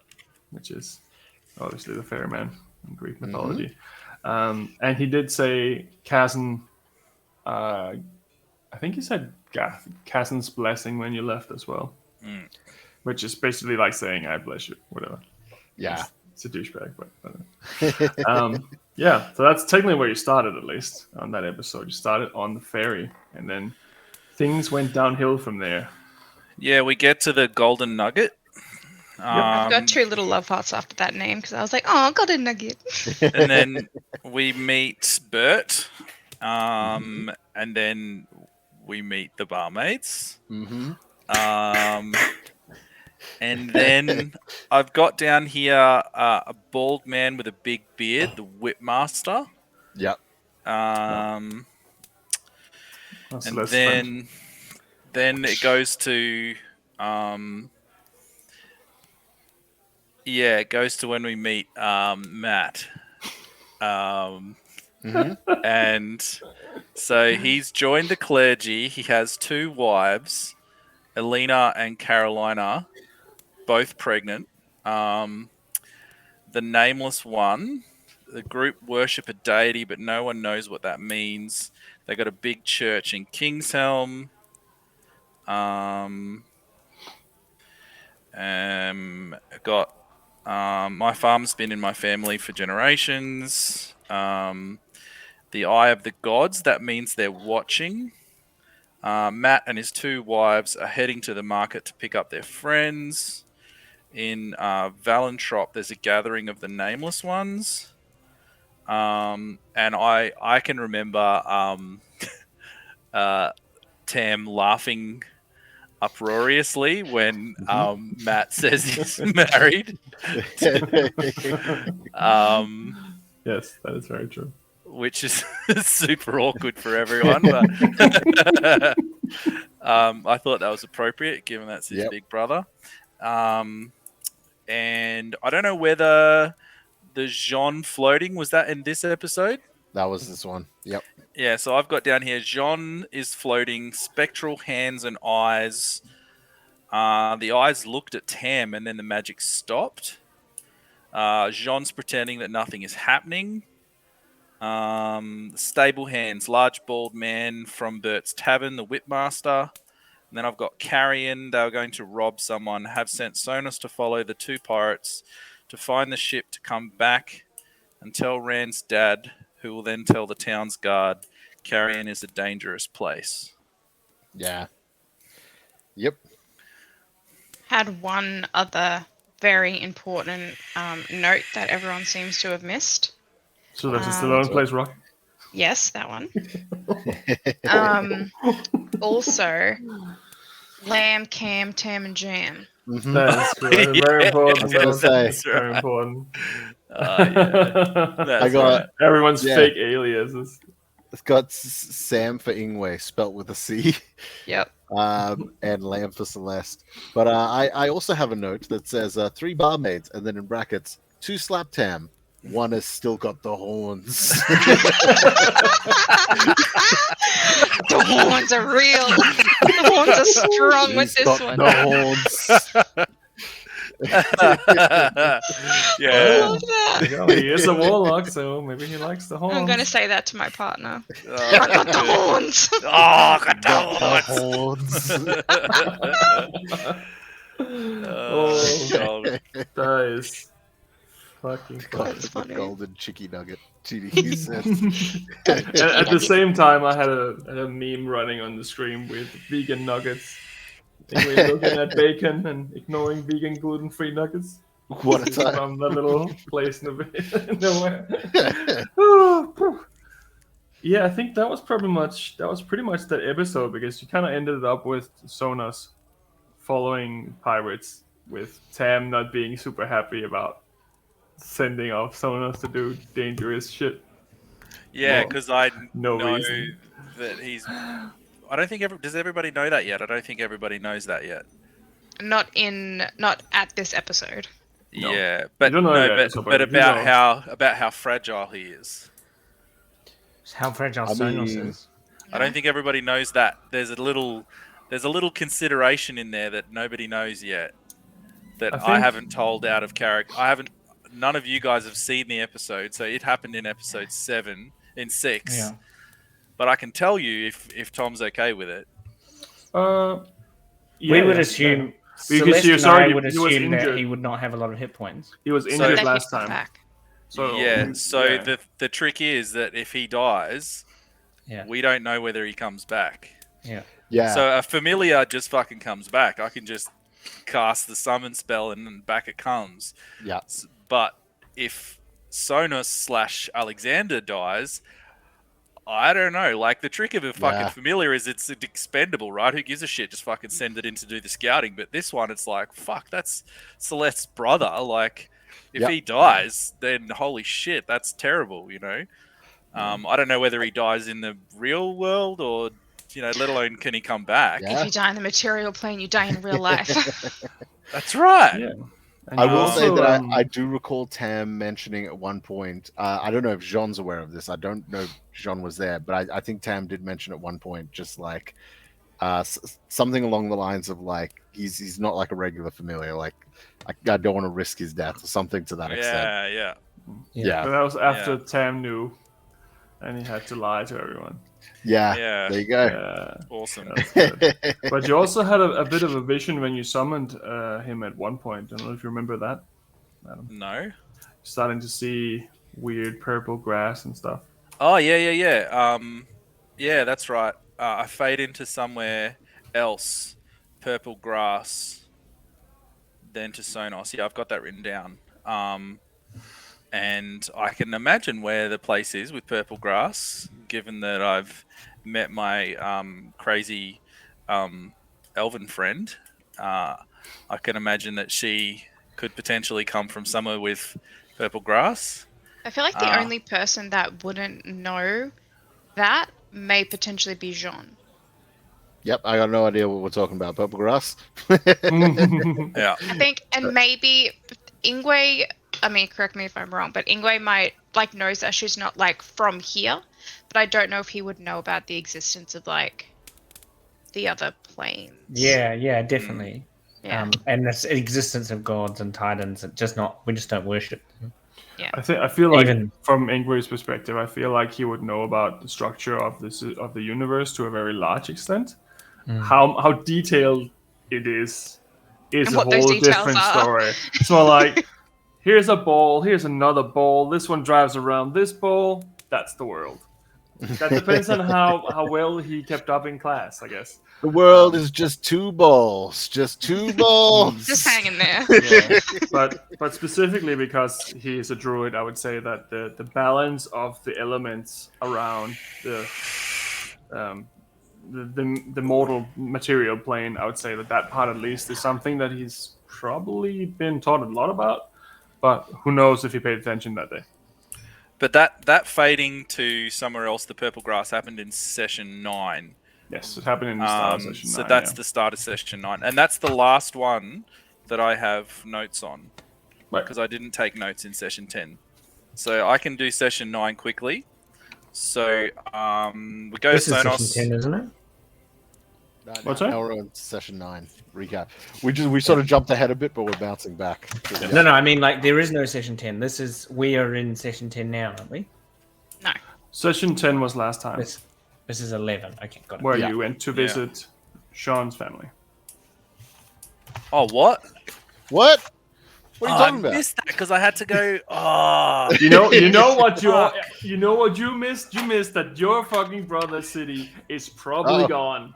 We'll find out. We'll get to that when we get to that. Let's get to that one when we next. get to that. Let's because skip this apparently fucking Ingwe set a bonfire in the middle of a building. Like, you know, that's not.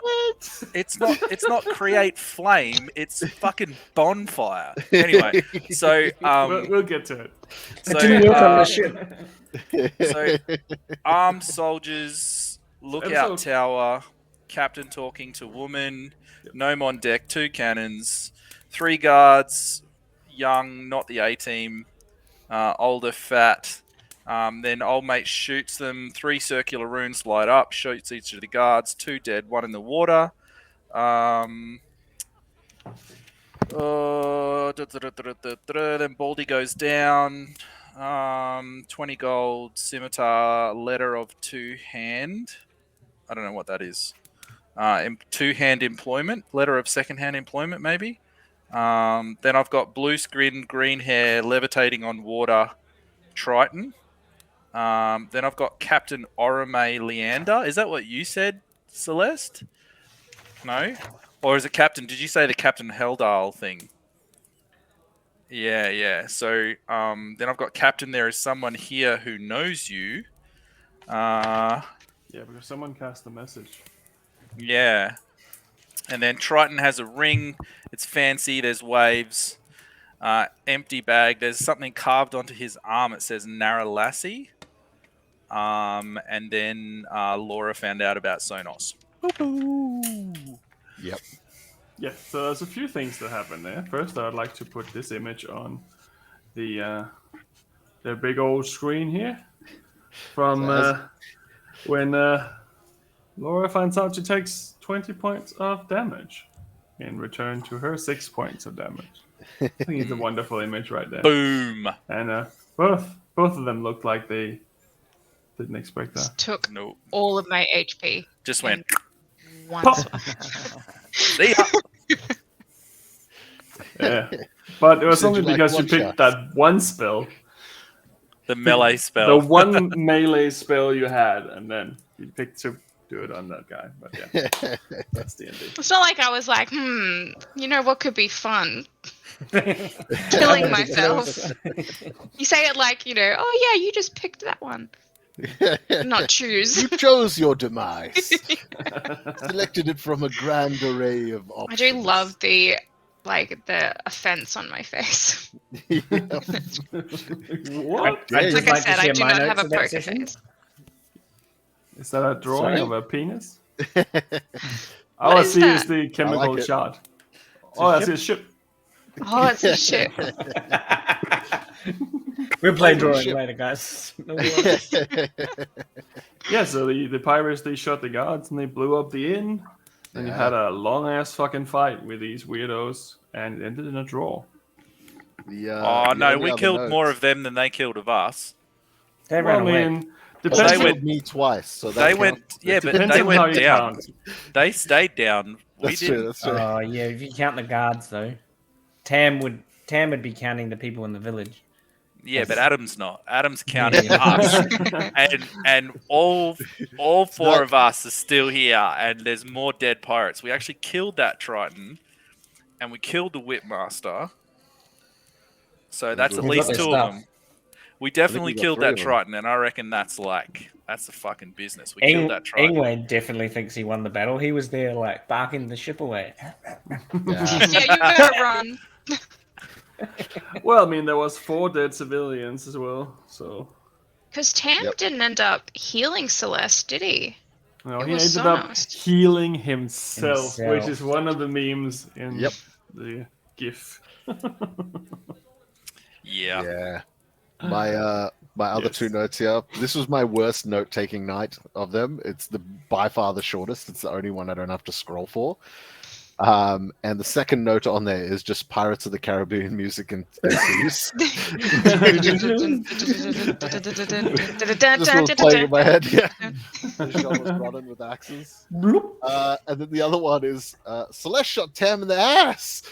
That is true. That's right. I don't remember that. Yeah. Yeah. And it Got a natural hurt one when you too. shot Tam in And it the ass. hurt. Yeah. And the reason that was a very interesting part two actually was because you had the opportunity to shoot either Tam or to shoot Sonos, and you did not hit Sonos because Tam took 4 points of damage, and Sonos took 8 points of damage later, which means that if you had shot him too, he would have been, who knows, We'll because find he only out. had 2 hit Pirate- points left after that Music. fight. Yeah. And then the big reveal that Sonos is your brother. Mm. Dum, dum, dum. That you never met. No, I had no idea of his existence up until that point. Because I was, like I said before, I had the notes, like, is Sonos Cressida, but just Celeste's sister. Yes. Like It was- her older sister. He was born after you left. Yeah. So I wonder how old he would be then. I mean, I guess we don't know, but I would assume he'd be quite young then. He is a young fella, yeah. Yeah, fuck. More kids in Very the interesting. party. Because Celeste, I think Celeste, I mean, not to be like meta about it, but I think Celeste is like the oldest out of everyone. Yes, I would probably say so. I don't think anyone else has an extended life or anything like I that. mean- I think that she's been here, like on this plane, for longer than anyone's been alive at this point. Like I think just being here on this plane, I think she's been. Celeste may be the oldest, but only on the outside.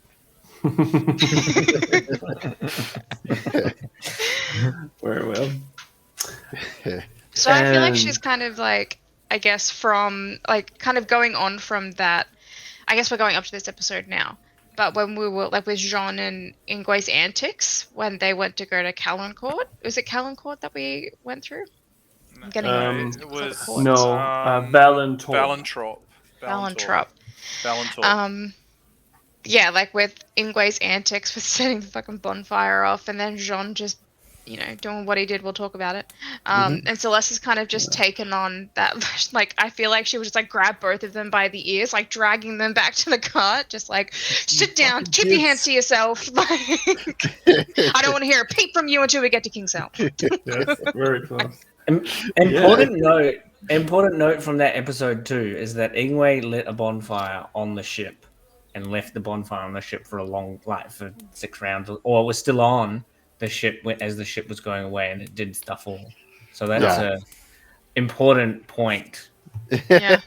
Yeah, so Into the thought process. Yeah. So what I did with that, I rolled the d12 to see how bad the fire would get each round. On the ship, I kept rolling really shitty, but Yeah.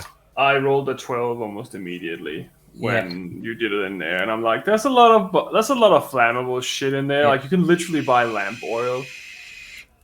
Yeah, but just really let's- highlights let's, the characterizization, right? Like, Yeah, Ingwe's yeah. only been on outside of his village. He would be chronologically quite old. 30. Probably that Tam would be only 30, wouldn't he? So Tam and Ingwe are the Younger a same bit. age. He's in his late 20s. Yeah. But Ingwe's only been out of he's like fresh off the boat, like Yeah. been in the world literally 2 days, 3 days. How He long was have we raised been in the hospital, Yeah. as it would be. Yeah. Mm. So because the other thing that's important is he would probably at home would have more magic. So like I would know about the magic that I'll have as level 10, 11 or 12. Like I would have done things and then just not be able to do them away from home. Yeah. Yeah, well, let's dive into episode 10 for those of you who have notes. I was just And, laughing at what Angela said as well. Just goes, fire plus wooden buildings. What could go wrong? Yeah. Yeah, because Adam hasn't seen the episode. No, I haven't watched. I think I got up to the point where my last note is Ingwe's a cat. Jean doesn't like cats. Yes, that was a whole cat thing where Ingwe kept trying to hide himself to begin with.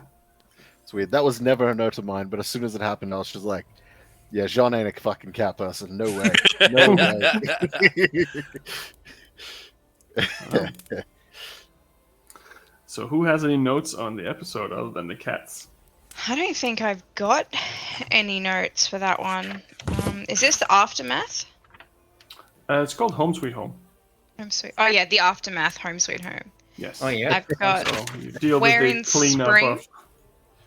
What's that? Oh yeah, I've got yeah. We're in spring, so 1 month left until summer. I'm just Yes. keeping track of seasons.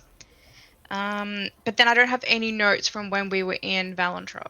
I don't have any notes from that. All I've got is the next one I've got is the bear sack. Whatever that means. Barrow sack. Oh. Okay. Well. So, from Yeah. my notes perspective, if you don't have any, there is that Is Midos? Is that a thing, or is that young Midos Johann is a Butler? thing. Yeah. Midas is Okay. a thing. So Yeah, I've got a past name. the Church of the Nameless One. Yep. That's when you Sonic, enter the King's I've Gate. I've got up to Valentrop. So Celeste is pissed at Tam. Tam and Ingwe are resting at Tam's house. Tam and Jean make their way back to the inn to start helping.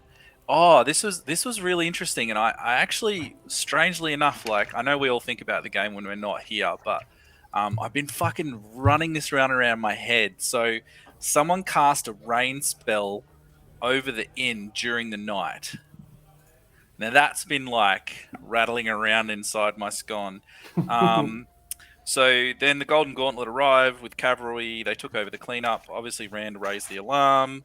There's a man with white hair, woman with long hair. She's the superior officer. She sends him to the capital. They're both from the Golden Gauntlet. And Tam is resting at the capital. That's the notes I had up until Yeah. I had to bail. Yeah. So you were sleeping in the cart and you got really, really tired after all the cleanup. Mm-hmm. We're And like, then, we're going to yeah. do what we need to do before Yeah. we wake up Tam. He seems pretty beat. We'll come Yeah. back to him in a moment. So we have And to do a bit one- of shopping. Just a One, bit of one, shopping. a little bit of shopping that Ah, went awry. What could go wrong? Just a simple Yeah. shopping episode, you know. So you didn't see anything from there, is that correct, Adam? Yeah. So yeah, the last I had was we were on the cart, and then Yeah. Tam had a nap. Right. Because So what happened? I was going to say, so at that moment, because as we were going as well, Ingwe had also been hiding all morning after Yeah, having yeah. faced down the ship, right? Hiding. Yeah. Hiding. We just started like that. But then Ingwe took the cat thing, and fucking none of us got the cat thing. So Ingwe was like hopping off Yeah, the see, cart at intervals. Yeah. And like changing back into Ingwe and just being like, yeah, mission's still going good. I'll see you guys in a bit. Don't worry. And then the worry about cat me. Just goes keep that doing. acorn." Yeah. And then like it's like, ah, fucking hell. And then for moments later, cat just like fucking cat. And that's when we arrived, and it's just like I was like, all right, well, Tam's asleep. I don't know what the fuck Ingwe is doing. It's like, all right, I need to buy some stuff. Do you want to come with Celeste? And it's like, no, it's cool, whatever. So all right, I hop off and I head down to the shops, and there's Ingwe in there with disguised self, looking like Sam. Just hiding amongst there. I roll to see if I recognize it. It's like, looks somewhat familiar. Whatever. Go in to buy like a bottle of wine or something, end up leaving with like some apples and some flowers. And then because the wine was way too expensive, I make my way out, and Ingwe decides to make a distraction, right? Sets a bonfire behind the counter in the hopes of causing a distraction because you wanted to nick the wine, right? Yeah. This is $200 wine. He was like, Yeah. this is a good idea. And remind me if you haven't, Jacob. Did you end up getting the wine? Yes. Yeah. Yeah, you got it the first go. Okay. Yeah, so you nabbed the wine, walked outside, and I believe we like bumped into each other and started having a conversation. And Celeste came down, and that we were trying to figure out what the hell was going on and what to Well, do. because Where Celeste you were, got what really was going on. mad because she Yeah. Yeah. recognized Sam. Celeste got really That's mad at me, and then I was really sad. I was like really apologetic for like going on this mission because I just wanted to be like the big boys. Yeah, because you wanted to have secrets and Ingwe was like, I wanted to be like Jean and have a mysterious past. That's And it. in the background. Yeah. Yeah. So Because I for didn't the, admit the fire was me, so no one knows the fire was for the me. record, I just searched create bonfire on Yeah. 5e, right? So it's a 5-foot cube, right? Yes. So it's like nearly 2 meters across and 2 meters up. So it's a cube of flame Yep. that does a D8, which is a lot of fucking pain. Every Like, round, every 6 seconds. It's Yeah. not an inside spell. it's We use not our an inside inside spells. spell. It's a But I bonfire. used that in the house too when when the orb was there, Yeah. Yeah. Yeah. To block the door. and I've used it to make I used it when we were cooking. Yeah. Start the fires up, get things going. just- Outside. I just love it because you put it like deliberately in the storeroom. So Yeah, where in the they're back keeping room. like barrels and crates and like things like packed in with I don't know. sawdust and shit like that. Good thing they're not selling gunpowder. Yeah, fuck. But the general straw is unfortunately no more, and the young lady who was also wearing a mask, because the whole city was wearing these masks, by the way, Tam. Mhm. I'm not sure you saw that. You didn't see that, no. But the whole city was wearing these masks, except for a few people living there So who didn't these are- seem to be part of this. Were these all the Group. same masks that Matt had on? Yeah. Yes. Mhm. The So nameless one masks? yeah, so Yep. so it's kind of like if you picture like a western where everyone's helping each other build these giant houses and this whole community coming together. It was kind of like that. They were just all wearing the masks, I except for pictured like like, a few of them on the outside just looking at them. I pictured the movie like Somerville, but like everyone was dressed like the guards from Mortal Kombat with like the crazy giant masks. I'm just like, yeah, seems about right. Because But that then- bonfire ended up destroying like 2 houses and a bakery as well. It's like took out Yeah. like Oh a my whole. God. Yeah, it took out And the then we general have- store there. Yeah. Yeah. We helped put it out. 'cause We we did had our good best. seasons. Yeah. And then there was the realization that some of these people who weren't wearing the masks weren't helping put out the fire. Ooh. And there was One had a little combo. some conspiracy that there was some sabotage maybe going on in this village already. And John went to investigate. hmm John went to go question these fuckers that didn't help. And he how'd walked that up- go? They're basically standing on their fence, like just regular neighbors and citizens. And John goes up and is basically like, "Hey, why the fuck didn't you help, huh? What's going on?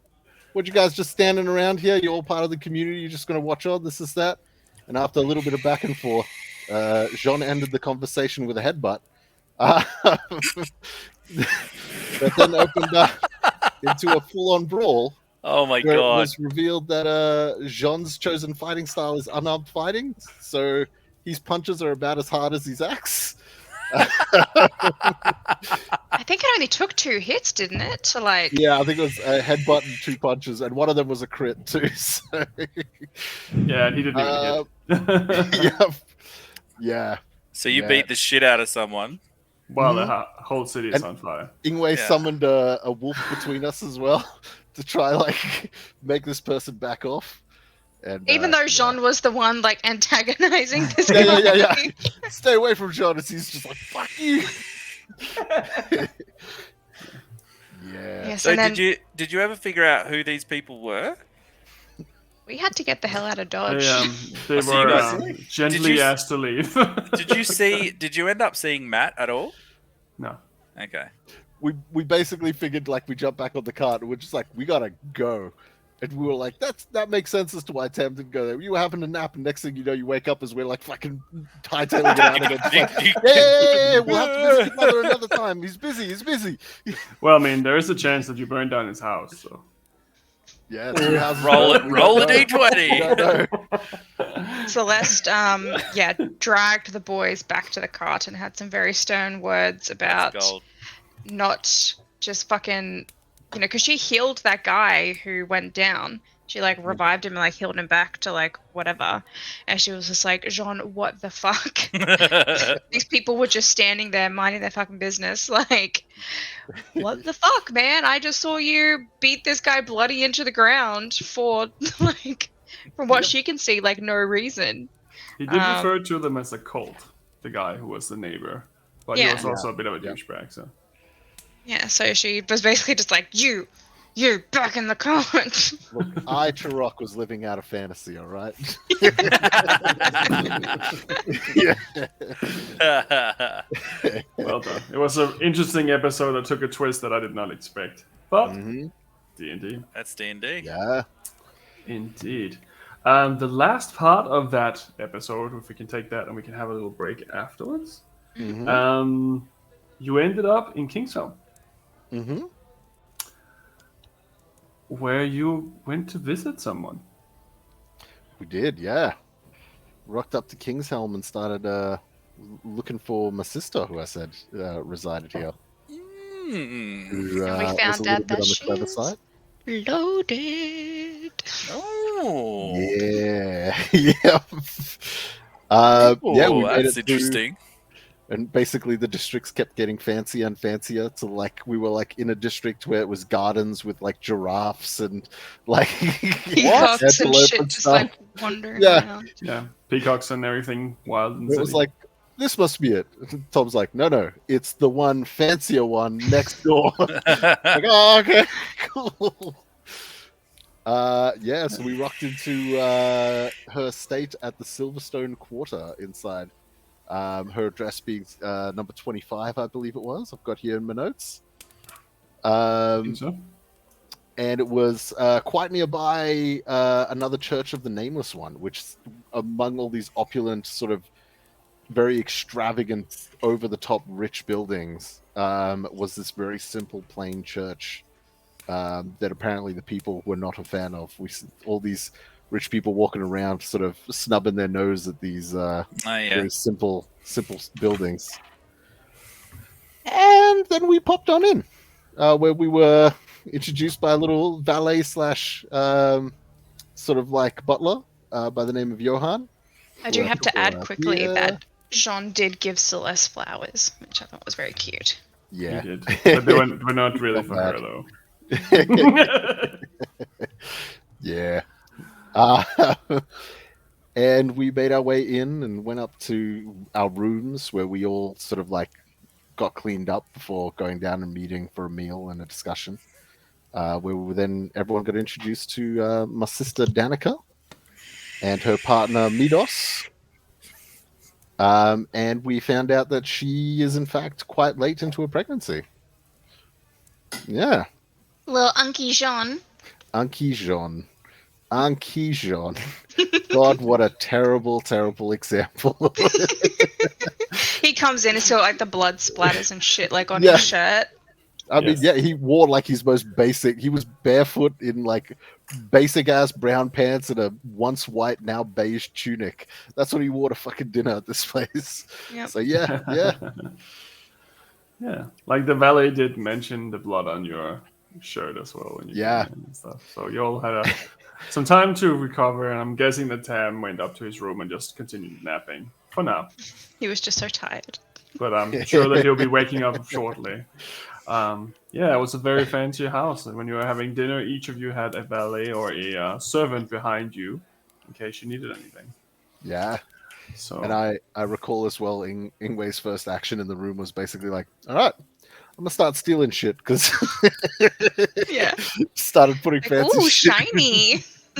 This is bag.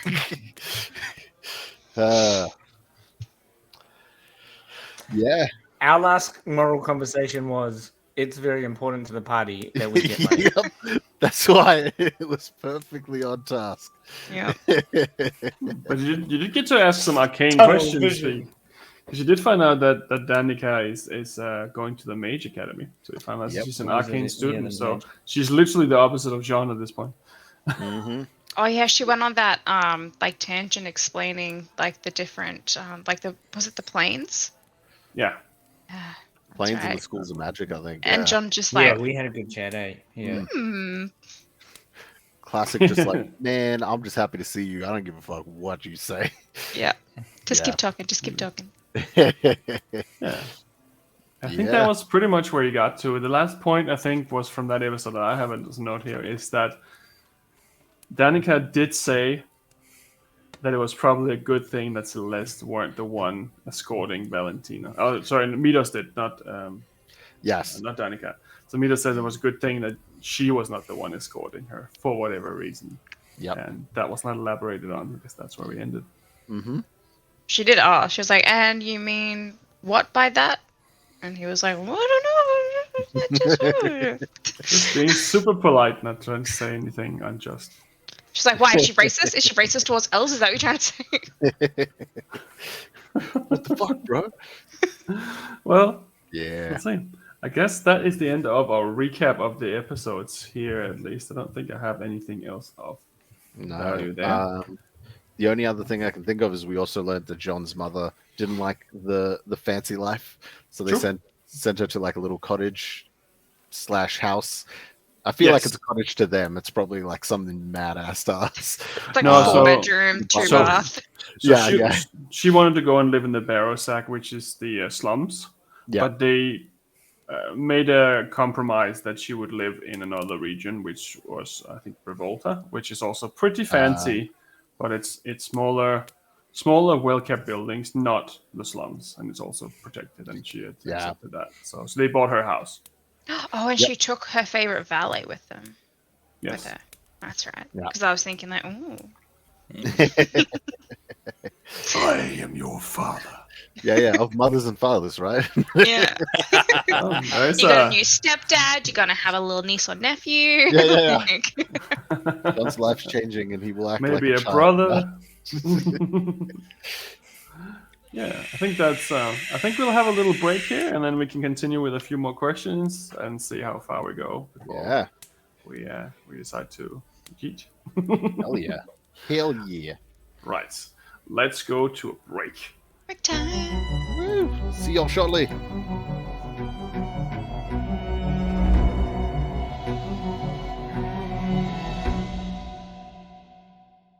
Are you looking for a more exotic or sophisticated choice in dice?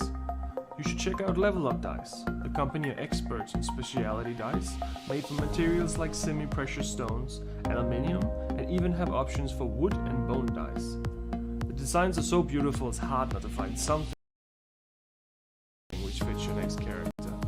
Level Up is an Australian-owned company and also run the Level Up TTV Twitch channel focusing on broadcasting tabletop role-playing games.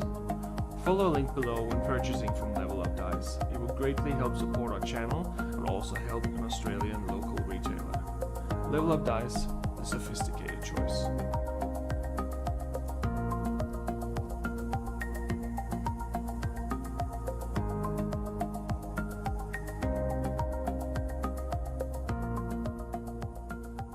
Monsters and Mayhem is sponsored by Miniporium.net, a huge selection of highly detailed miniatures for any tabletop role-playing game.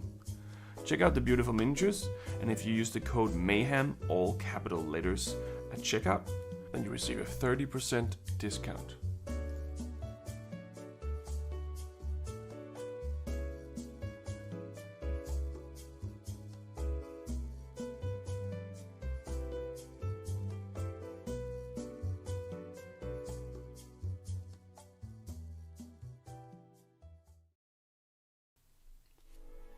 In the beginning there was nothing.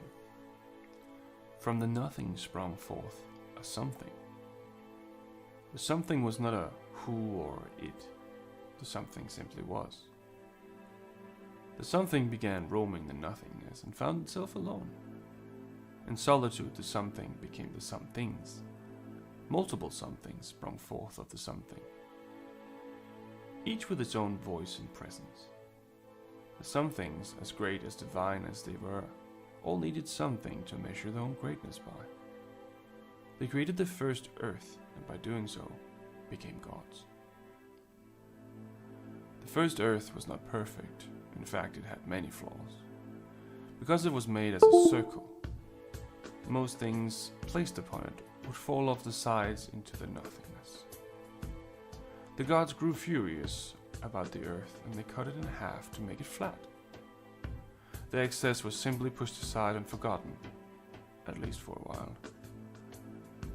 The second earth was perfect, flat and vast. Each god began to populate it with creations and land masses of their dreams. Each god creating beings of their very own. Soon the world was full of inhabitants, and they all began to watch over their creations with anticipation. However, many creations did not turn out the way the gods had hoped for, and a lot of animosity was born over the first few years. The creations would go to war with each other and even themselves. Some of these wars even spilled into the realm of the gods, where the gods themselves would command their creations to destroy another god's creation. The gods were eager to prove themselves better than the another, and a long bloody war was fought throughout the first era of the first 3,000 years. A massive war for survival was fueled by the gods themselves as the world began to burn. They started to see their own mistakes. The gods made many sacrifices and separated some races from others by magic or by using the elements of nature. They tried to stop their creation, and slowly a peace of sorts came to be. And such a second era came to be with peace and kindness as its goal. Not every god nor every creature followed the peaceful ways, and some even broke away from their god after such events. But for now the god wars were over, having successfully separated their creation to an extent, minimizing the overall doomsday and averting full chaos. For almost another 3,000 years the races had been completely separated. The gods had made a plan. The God Gate, located now in the Kingdom of Quill and where the borders of Okorlan is, had been inscribed with one of the family's life forces, the Karameshi. Once a descendant of that family were to attempt to open the God Gate, all races would once again have free reign. At the end of the 3,000 years, an unknown member of the Karameshi touched the God Gate, unlocking the prophecy. The mountain chains and oceans dividing the races all came down all over the realm. Great panic and rejoice at the same time, as creatures that had once only heard fairy tales of each other now once again stood face to face with one another. The gods had hoped that the last 6,000 years would have been enough for everyone to learn to coexist. But from the start the tension already started building again. Wherever fragile peace was on the table seemed to crumble and regather from time to time. But the time of the wars was purely not over. There was now other entities who spread darkness across the world.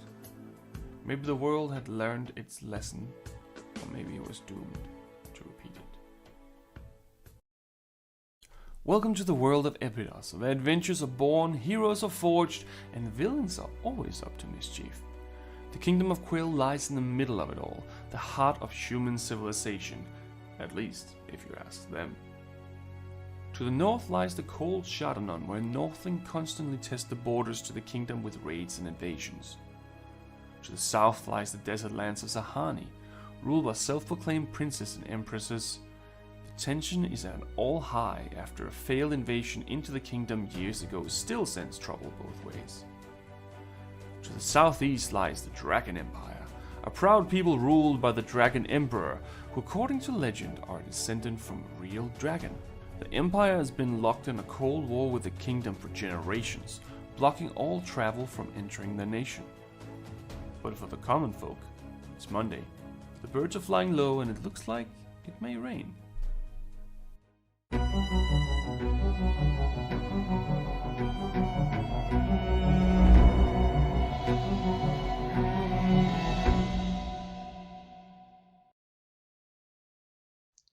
Jean Ordenfall spent his childhood on his family's farm, just south of the Duvet Forest. His parents, Derlin and Macy, raised him well, teaching him what he needed to know to one day take over. Financially, they did quite well for themselves, carting their crops to nearby towns and cities for sale, although the frigid weather that often surrounded their home did not make it an easy life. As is the case with most youngins living the farm life, Jean eventually sought to see what else the world had to offer, and so he left in search of what opportunities the neighboring city had for him. It wasn't long before he realized the city life was not his to live. The boy who left, though, had become a man, and the man had met a woman, a blacksmith's daughter by the name of Cerithia. They fell for each other quick, and before they knew it, their love blossomed into a marriage and a son. The son they named Derlin, after Jean's father. Jean eventually returned home to his parents' farm with his family, where they made a life for themselves, a new life for his wife and son, but one all too familiar to Jean. They were happy. That is, until the day vile creatures from beyond the veil made their way into their home. After being driven from his homeland by the insatiable undead that now plague it, Jean seeks out those brave enough to aid him in cleansing his land of the foul fate that befell him and his family, and exacting the vengeance he so eagerly thirsts for. As a child, Celeste Highcrest would never have dreamed of leaving the sheltered life of luxury she had become accustomed to. Born to two noble parents in a land far beyond the Vale, Celeste's childhood had been fraught with expectation. Her father, High Archivist Saran Highcrest, had set high standards for his two children, and the elder of those two elves, Celeste's sister Cressida, had surpassed all of them.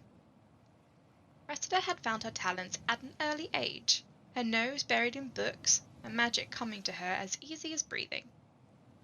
Celeste, however, had struggled in the shadow of her sister's success for as long as she could remember, never quite meeting the expectations of her father, and always the object of his disappointed glances. When the two elves came of age, they sat the entrance exam to join their father at the sanctum, to become mentored under his tutelage and scribe ancient texts in the archives. Cressida, to no one's surprise, had passed the exam with overwhelming success. Celeste, on the other hand, held true to her long-standing tradition of always being second best. It was rare that one should ever choose to leave their homeland, but never being able to escape the constant overshadowing from her sister, Celeste had decided it was finally time to break free of this tradition. For here, she would always be Cressida's sister, never her own person. But if she were to leave, perhaps she could finally forge her own path. She found her way to the dimension door, stepping through for the first time and finding herself in a land strangely familiar, yet unlike anything she had ever experienced. She boarded the first ship she came across, bound for the kingdom of Quell, and spent years traveling these oceans between continents, desperate to find something worthy enough to bring home as tribute to her family. Until one day, the news found her. The door that she had stepped through to enter this plane had vanished, along with every other door that could lead her home. Now stuck, seemingly an entire universe between her and her homeland, Celeste is searching for answers, and some miracle that could lead her home again.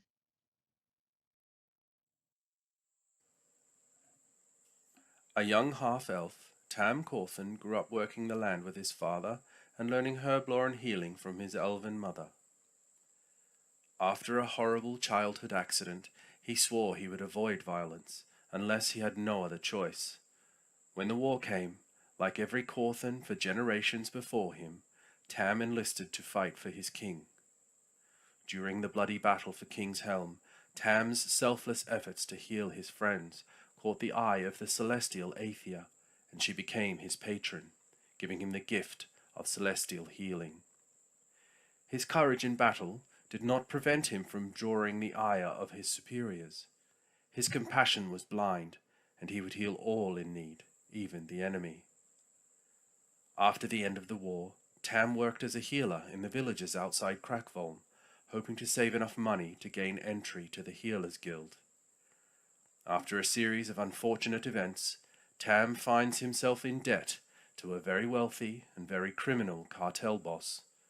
Pinned between his compassion and his new master, Tam tries to make the best of his situation, dreaming of a day where he can live his life in freedom.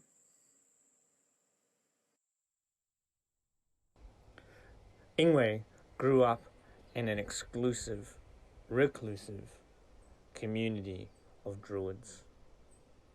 His elders, ancient and wise.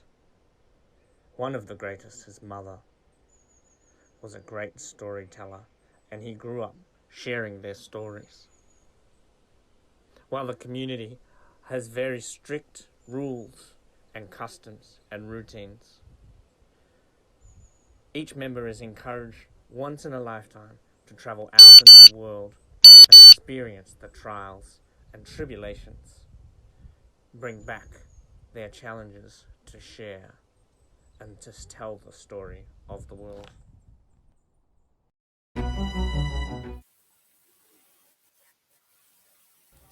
There we go. I think we're back again.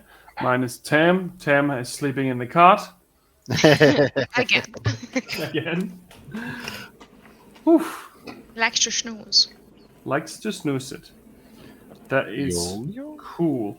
So that was the end of the recap so far for episodes 1 through to 10.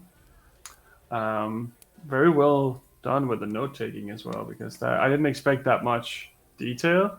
Some of the things that you have put in there are questionable, but yeah, did it? It's part of the fun. Yeah, Yep, it did. yeah. So what do I have here? So this is a big question. This is a really big question. So my next big question here is, what do you think is going on with a certain plot, character, or something? What is your theory about something? Ooh. It can be anything from who the fuck is Luna to was that pigeon really smoking? I have a theory about the eye in the sky. Okay. Ooh.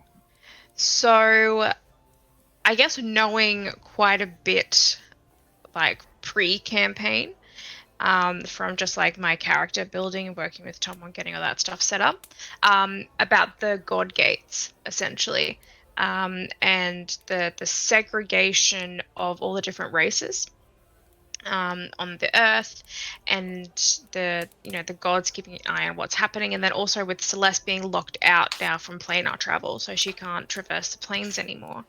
And my theory is that eye in the sky is watching for the behavior, I guess, of the people in the world, so in Epidos, to determine whether the God Gate needs to be like closed again, and if people in different races need to be segregated again, and if that is also one of the reasons why Celeste can't planar travel, is because they've already cut off that access. I like it. Good theory. So Very I'm interesting. thinking, yeah, because there's also this like what twitches. there's also that guy that Celeste needs to find, because she also needs to talk to that guy back in Riddle Run, but she hasn't had a chance to yet, and she hasn't been able to find a courier. She obviously can't send like messages over long distance, and so she's really struggling because she needs to go and find that guy that got the God Gate closed in the first place, so that she can go and talk to him, so she can step back through the dimension door. So it's like, I reckon that's what that eye is there. It's like the gods are watching to figure out what their next move is. I mean, yeah, we did have a few different NPCs tell us it's like, yeah, it's like the gods watching us or something. So, shit. Yeah. That's probably similar to the way Ingwe's thinking about it, is it's the end of the age. That's why she keeps slipping the bird to the fingers, because she's like, fuck you guys, lock me out of my home, fuck you. Because Celeste doesn't agree with like the gods. Yeah. She doesn't support them. She's not like, I guess like in D&D, atheism is more believing in gods but not believing in worship. So Celeste is more on like the atheist side of things, not atheist. Yeah, there's also alternative options from gods. It's not like the gods are the holy thing that runs everything. Like you can say Tam's deity isn't a god. There's powerful creatures out there, doesn't necessarily mean that they should be worshipped as gods. That's also kind of part of the atheist kind of viewpoint, as you say. Well, from the stories that she was told through creation, which she told the party, is that she, like her race, was not created by the gods. It was created by the gods' rivals, which are the primordials or the Dawn Titans. She was born from star elves, essentially, is like how she describes it. She's an alien. She's an alien. Yeah. So she is more like, worships like primordials and the elements and things like that, rather than the gods, because she doesn't believe what the gods stand for as having like absolute control over everyone, and everyone needs to be made in their image and worship them. She's like, no, you created us, but that doesn't mean that we automatically owe you anything. Yeah, Yes. and then he just is going to cut Tam's head off, like, just viciously and deep. Yeah. But you can't. You're still sleeping in the cart. I don't know how you got onto the bottom of the sea, but Sorry, I had to. I saw my moment and I had to seize it. But yeah, I can absolutely see that as from a player's perspective. That I think that's a solid ass theory. Yeah. So, Adam, Yeah, we're shit. talking about what are your theories, or what do you think is going on with an NPC or a plot or something going on in the world right now? And currently, the first one we got to was the eye in the sky. It's time to put on our tinfoil hats and dive in Yeah, deep laddies. it's tinfoil time. We should get tinfoil hats for this next time. That could be funny. Hang on.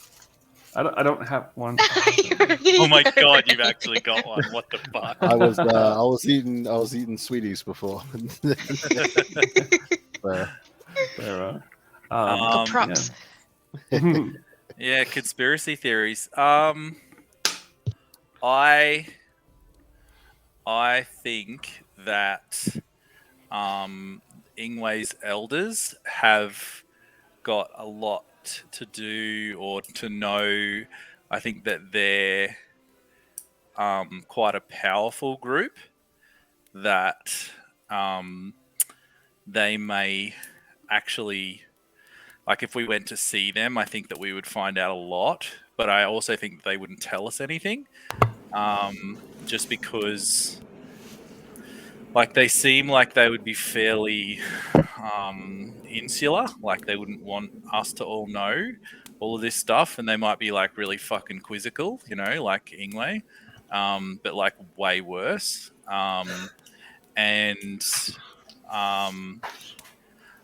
But I also think that it was really interesting. I think the reason that it's sort of bringing me to that is because of the Furbolg saying it's begun. Like, it's hard for me to, I mean, I know that not all Furbolgs live in a fucking druid circle, but like, it's just hard for me. Not all Furbolgs, bro. That's right, man. That's right. But part of me thinks they know who that Furbolg is. Maybe he was one of them that was exiled, or maybe like old mate was like Ingwe, he was one of the searchers or whatever. Something like, I feel like there's a link there. In my chats about character creation, I thought the exiles were going to be good, and so it's been really interesting to just have them immediately be really evil. Like, I thought that was going to be. I thought there was going to be some play out with like good them and evil being. is a perspective, I guess. Yeah, and I definitely thought that's what was the play. Like, they just wanted love, or like I thought that was going to be the like some sort of thing that's like it's against the rules, so you have to. Because I suspect too, Ingwe's already thinking about going back to warn. Like, if we get, he'll go home and then not be able to come back. Yeah. Sorry, I was chuckling in the middle of that. For some reason, my mind just immediately went to, I don't know if you guys are familiar with the episode on Futurama where Bender goes to the planet of robots that hate humans. Yeah. And they build the society, and there's like the elders beneath, and they clearly have no idea type thing. It just I got that sort of an image in my head of like the elders in just being like, you must bring back stories and knowledge, and then they're just like, we want to bring love, and they're like, get the fuck out, get out, just bring that bullshit in my house. But yeah. Sorry, my mind goes to weird places, but I do love these theories. That's fair. Anything else that you have on your mind that you think have a theory about?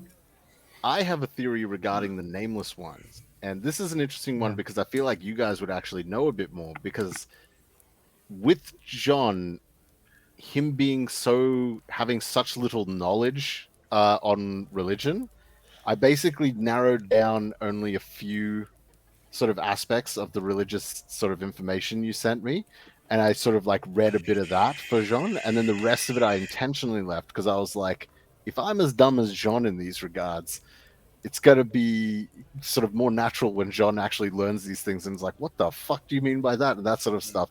So Jean has a theory or I have a theory regarding the Nameless One, that the Nameless One in actuality is either one of two things: either squat diddly ain't shit, like is actually not a thing, and that Yeah.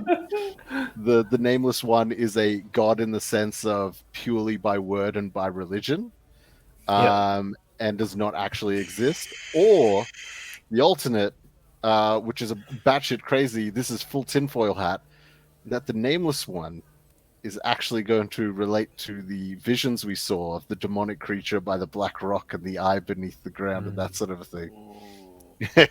Oh, that's interesting. I always thought it was just Tom self-inserting.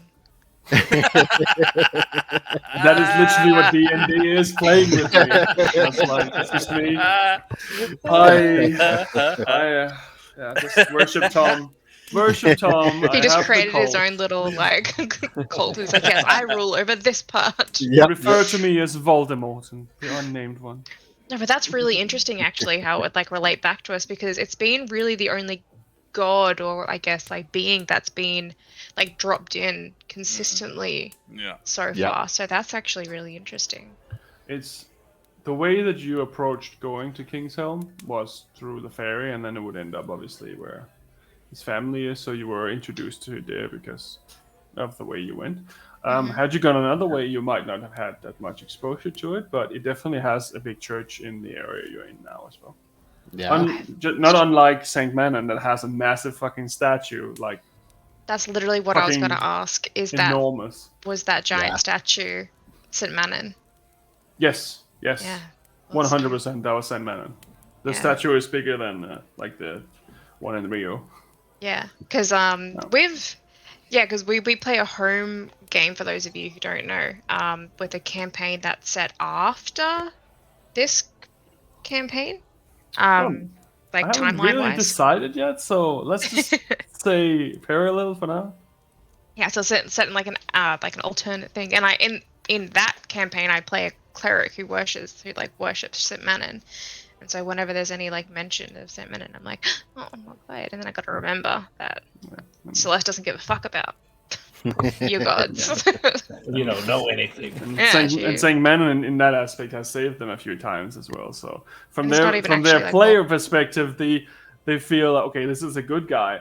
And then when Tam gets the job of destroying the temple for the good guy, it's probably resonated a little weird with him. But that was tough for me, like, especially because, I don't know, destroying religions, as I don't think any of the crowd would know, I teach religion. That's what I do for a job. And I'm also a devout Christian. So the idea of destroying religions for me is like anathema. I'm like, I can't do it. Yeah. Even though I think my character, much like Jean's, knows very little about religion. Like, he's a simple farmer / soldier. So his first interaction with religion was atheia, really. I mean, he would have seen it on the battlefield, but certainly, like, you don't do that shit at fucking farm school, I can tell you. No. Yeah. No. But it's an interesting theory you have there, Shark. I, of course, can't say anything yet. Yeah. You might never find out. The whole way that they portray, like, we've been kind of led down the path of seeing them as like a cult, and how they will like hide their faces, and they take like multiple wives, and they segregate themselves from communities and build their own communities and things like that. It's certainly ominous. It does smell a little bit like Kool-Aid, I'm not gonna lie. Interesting just that like, it could just be like some guy that's just like, yeah, I am a god now. It's like Joseph Smith, like, it's Yep.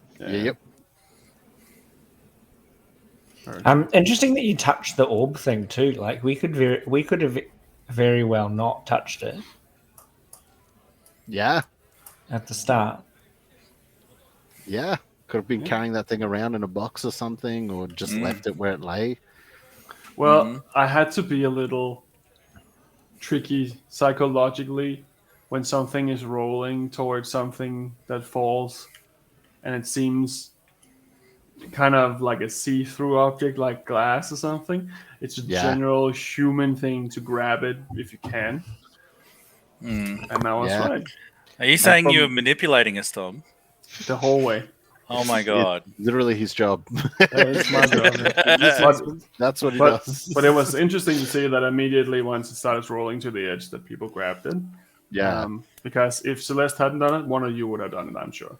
Yeah. Just because it's a reaction, and a normal reaction. That's what a person would do if that happens in front of them. Yeah. And I was just, almost. Yeah, I mean, I'm not gonna lie. Jean's thought in that instance was just like fucking swat it away. Boom. With the thing. What, the glowing, pulsing orb? Yeah. As that's John rolling wouldn't away, have just been like, like- I don't like the look of that. The sphere of death. Interesting too that you say in that scene, your description, Shirok, was that Ingwe blocked the door. In that moment, Ingwe was trying to run away. Ingwe wasn't blocking the door. Like Ingwe was like, "I'm out of here," and then like, book it. Well, because to be honest, I don't know if you remember, but like Celeste in that moment with the orb stuck to her hand was trying desperately to get out of the fucking thing, so that way if it exploded, it wasn't near anyone. And so she was trying to, well, she couldn't go through the door because it was blocked. And all of the windows conveniently she couldn't see out of. So she couldn't Misty. Well, she could have Misty stepped if she can Misty step to any point that she can see. But yeah, she couldn't actually like see out of any of them. But yeah, I wonder what would have happened if like Ingwe hadn't blocked the door and she would have bounced. If you would have bounced like that, I think that you would have the only one who had a chance to get the vision. Yeah. But because of the proximity of when it got activated, you would also have the tattoo. Yeah. From my perspective. There you go. Yeah. Yeah, there's a lot of weird things going on. What do you think about the riders? The 5 riders. Yes. The riders of Horsemen. Rohan. I think I said my theory in game. I think that's pretty accurate to my theory. Was that they were coming back because we weren't setting up an ambush for the wolves. We were setting up an ambush for those riders.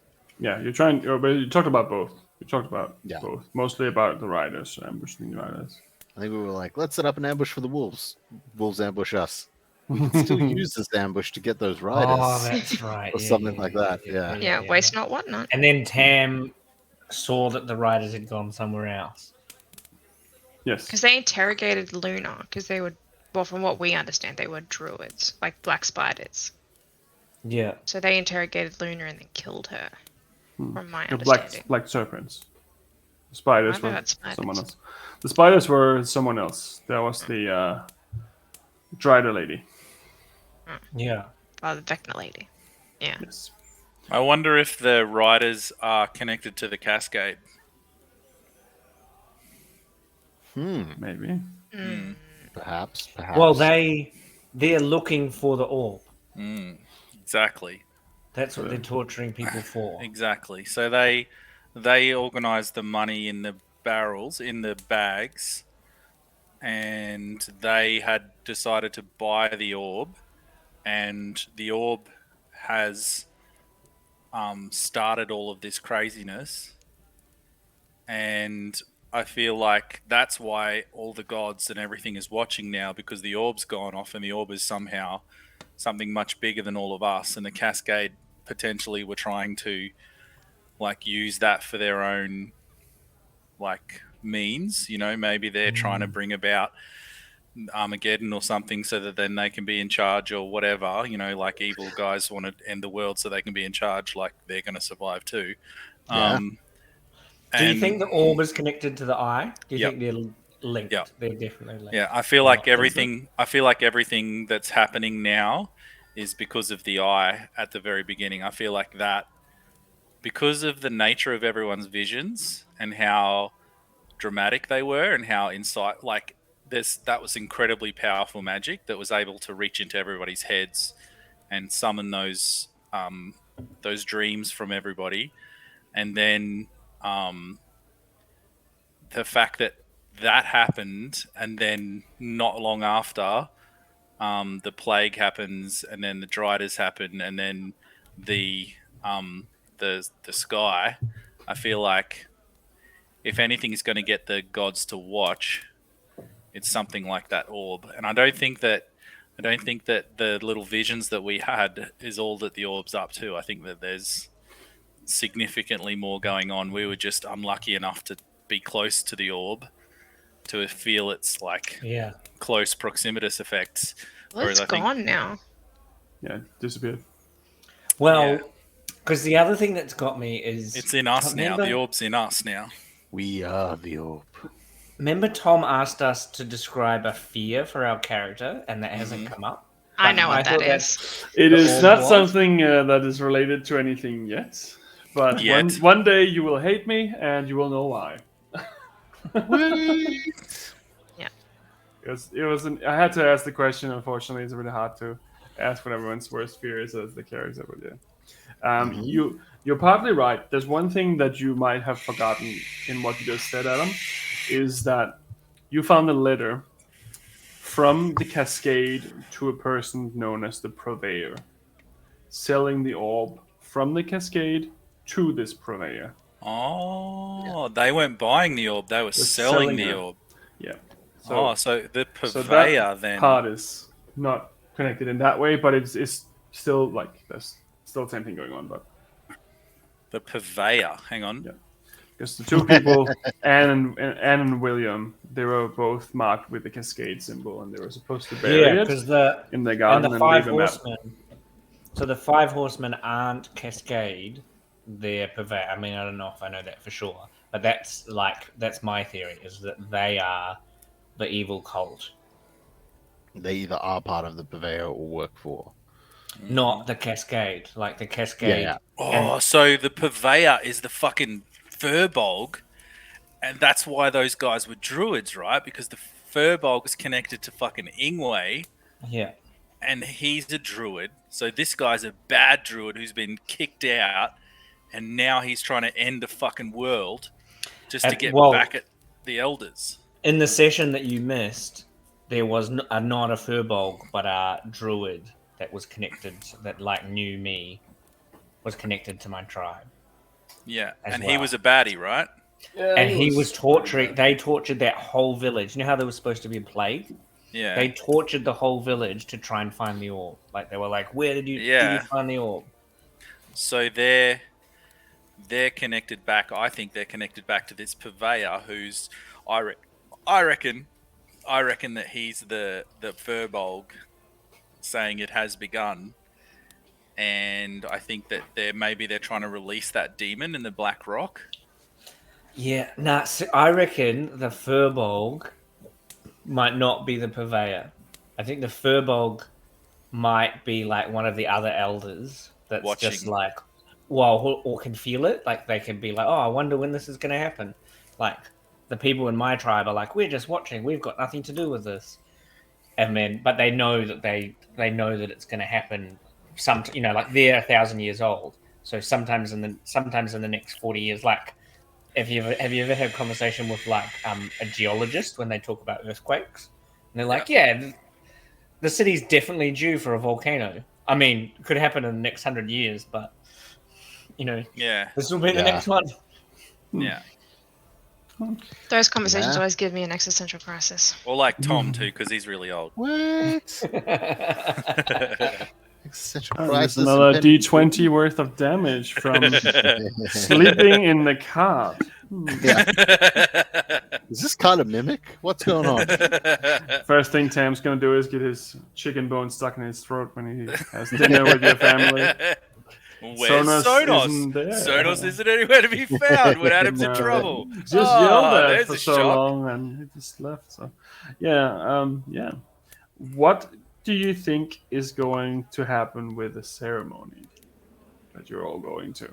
I think it's just going to be a really nice party where everyone just gets together and we watch a guy get knighted, and then we hang out with rich people, and they give us Yeah. money because they feel bad for us. Snapping necks, banking checks, usual. Simple. Right. I think Ingwe is that's going to steal shit and end up in prison. Well, that's possible. I think Looking forward that to it. I think that the what's her name, the hot chick. Valentina de I Karamish. think that the reason that you were told that it's lucky that you're not with her is because she's gay, and I think that that's why it wouldn't have mattered if I got her anyway, because she's not even batting for that team. So I think that they're looking at Celeste thinking, "There's another hot chick. This could have gone badly. Meh. Good thing you didn't go there." So that's my conspiracy. Just there, I think that she's going to, however, regardless of who's looking after who, I think she's going to crack onto Celeste. That's my thought. We'll see. That's See. my thought. Man, have I got things I want to say, but no, not yet. Ah, come on, Shirok, what are you doing? Come on, bro. We'll You find can't out be next like session. that. Tune Come in. on. yeah, it's going to be an interesting session next time because we kind of cut it off short halfway through this conversation. I did this a little bit on purpose so Tamara had a chance to actually be part of it too, because I have a feeling that some bombs are about to be dropped, and I ain't talking about dragons. But we'll see. We'll see. That depends on what's going on, of course. I have a very big question for all of you about this theory stuff. What the fuck is up with the tattoos? Yeah. And have It's, you any theories Symbol on of the that? nameless one. I feel like somehow these, because I've tried to do this in game, but it didn't work. But I've still got this weird theory that when the tattoos are completed, if we all put them together, it's gonna like say something, or it's gonna be a map, or it's gonna be like something that we all need to be together and like line them up with each other, and it's gonna like display like a symbol, or it's gonna be like a map, or it's gonna like do something. Turn us into Captain Planet. By your powers combined. Captain Planet, he's my hero. I had the biggest crush on Captain Planet when I was like 6. That makes sense. I get it. Can't go wrong with the cat. Fair. That's why I vote green. He looked great in those red shorts. What can I say? Hey. Good old Captain Planet. I have a theory that these marks on our arm are a magical scar. That is a result of the keystone. So Celeste had grabbed it and it had burst in her hand, and we now have marks up our arms, which I believe was on the same side as it was the thing. And so I think it's basically what's really happening is one of two things. It's either stored itself in all of us, like we are the keystone, as was said earlier.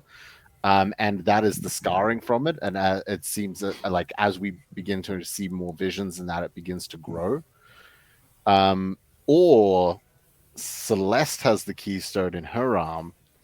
And because we were all in the vicinity, we are basically sharing a single scar. We are like carrying the weight of it, the burden. And that maybe if there were less of us, perhaps the scar would have been much bigger. Or something like that. I dig that. I don't think it relates to the visions though, because Tam hasn't had any of the visions, and he's still got the tattoo, right? Yeah, but It the visions grows were triggered after. by the keystone. So Yeah. I think it's something there. I think it's to do with the keystone as well. I think that I really wish I knew what Tam's visions would have been. Yeah. yeah. Stop being so wise. I'll try. Well, I Be can the wise guy. I can drop one weird little hint for you that doesn't necessarily mean much. But have you noticed when you get these tattoos? After the visions. No. You've gotten them 2 times so far. Every time you leveled up. Oh, I didn't clue on to that. No. I feel like that's a hint I can definitely give you without any issue, because that's just a technical thing.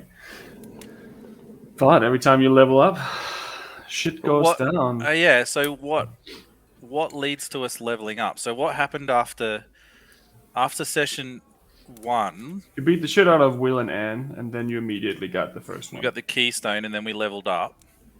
And then we beat the got druid. that one.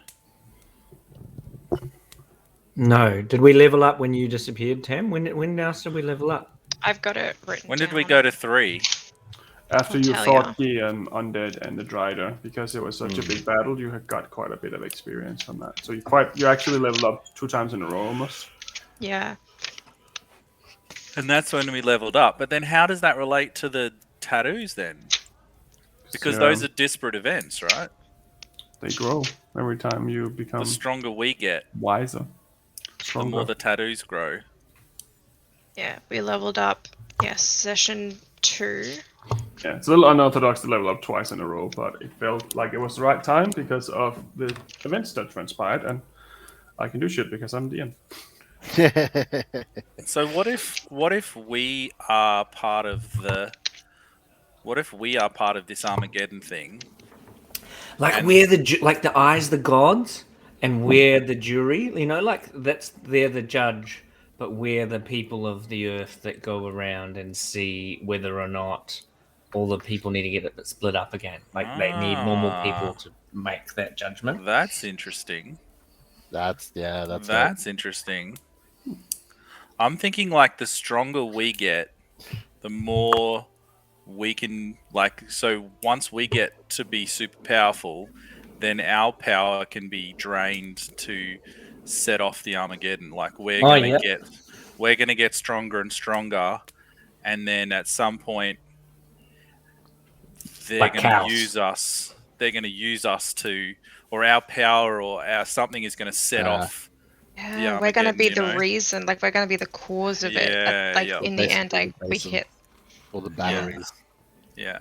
They're like charged. We're like being charged up. Just fattening Yeah. up the chickens. Yeah. Because Welcome to similar the to Ingwe, before Celeste hit the prime plane, she was also like quite powerful, but she's kind of like leveled down, like in a way, back to like level 1. She actually didn't have any powers like when she first got here, and now she's kind of like regaining them back, and then it kind of like feeds in to that. It's like she's gaining powers, but like she doesn't know why.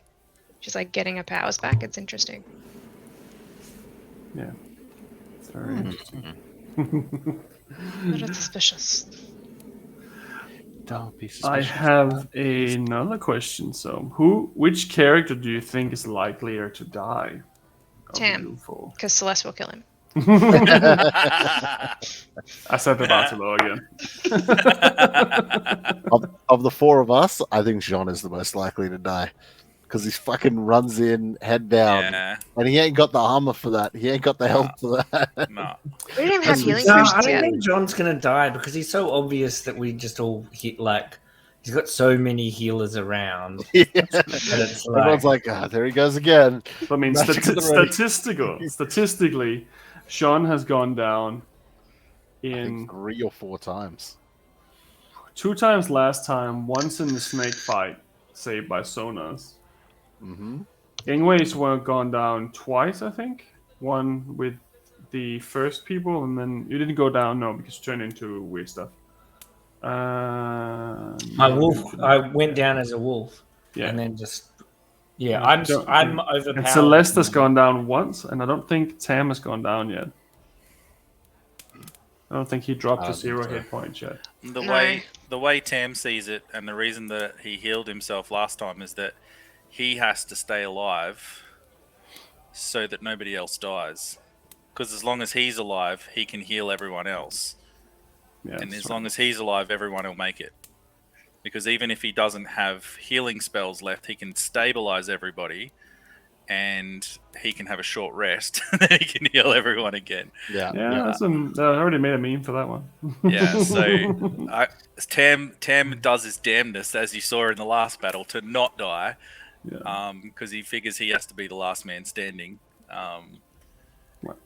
But I think I don't think Ingway's going to go down. I think that fucking beast shape man is so powerful. Well, it stops being powerful. Like it's really powerful now, but Yeah. it stays the same for 3 levels. Yeah, yeah. And then I'll jump up a level. So Yeah. at like level 12, I'm not as like I then lose just really overpowered early. Yeah. But I reckon potentially Ingwe will go home and then not come back. So like that's not really a death, but in that same question. Yeah. So Yeah. It is a potential. It depends if Ingwe decides to do so. Of course, he can do so. That is all up to you. I think Celeste.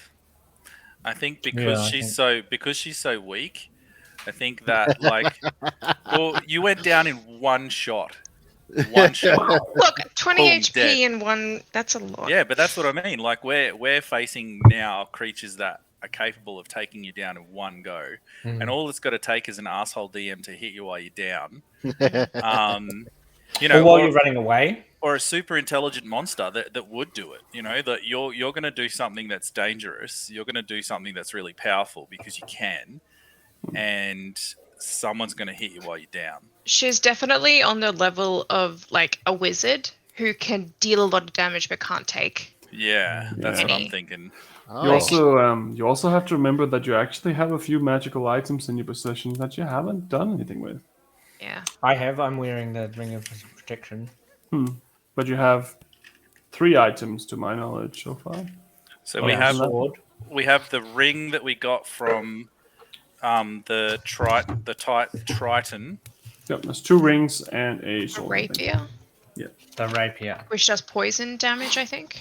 Yeah. From The rapier, the ring that we got from the Triton. And then what's the other one? 2 rings and a rapier. I'm wearing a Hello Ring of to our Protection. modern chat. Welcome. Hello. Hey. Hey. Welcome. What was the Triton's ring? How are you? With like waves on it, I think. There was waves on it. You haven't identified it. Oh, we haven't identified it yet. Yeah. Too bad we don't have fix. Triton ring. Celeste has can- identified it. Yeah, Celeste can identify. I will say that I do think it's funny that you were like, like a wizard, a 20 HP, but I can deal a lot of damage. And I'm like, yeah, fighter with 23 HP. Yeah, So, well, yeah, you're still level 3. Yeah. How do I have more HP than you? Min-maxer. How is that a thing? It all comes down to the Constitution one. And Them rolls. Tam has pretty good constitution. He's good at keeping up with the ladies. Because and I agree with that, Celeste, because it's that moment when you do something like you run away from the party. Like I don't see John dying because it's like, oh, John's running to the fight. Let's all make sure John doesn't die. But Ingwe could die. Ingwe only has 12 HP. So like he has two more than Sonas. Yeah. Holy shit, 12. So like if we're not rested and God. like a fireball hits us, I'm done. Which like potentially could get 24 damage. Like 24 damage is that an insta kill? Yep. It would be. If it's W max HP, then it's insta kill. Yeah. 12. How the fuck do you only have 12 HP? Well, this is what we were talking about when we saw the character builds for the first time, because we were like, maybe we should double check the way that Jacob's calculating his That's right. I do remember us HP. talking about that. Yeah. Like, that doesn't seem Do you like have a minus to your con modifier? He does. I'm pretty sure he's got minus to his con. Who the No, fuck I've builds got a 0 character con, with I a think. minus con? Oh yeah. Who I've puts- got minus five. Who puts con as their dump stat? Oh my god. Look, all I'm saying is got- I may have a backup character in mind who would probably have a condom stat. Oh my god. That's fair. That's fair. So, what do you think's going on with Battle Baal? What's the go with him? I think he's like you know those cheesy ads they have of like lawyers that are just like, if you need help and you've been hit by a car, that sort of thing. Or you've got like those Better call Better Call Baal. Saul. yeah. And then You like, need a criminal lawyer, not a criminal lawyer. Val is the purveyor. oh shit, there's the theory. He did shit his pants when we talked about the cascade. That's Val true. is the purveyor. Nah. But yeah, I think he's like a wannabe up and coming agent, like an actor's agent type thing. Like he's out there trying to get gigs and that sort of stuff, and built his own rep, but through the party and that sort of thing. And he's had like some failed attempts, so he's got a few connections, but he's really trying to make it to the big leagues. It does sound a little bit maybe like him. No, he's definitely a bit of an interesting kind of guy. Wants to be agent. I think of the that stars. I think that he's got significantly more power and reach than what we have seen. I think that him disappearing backward and forward is not fucking. It's clearly him.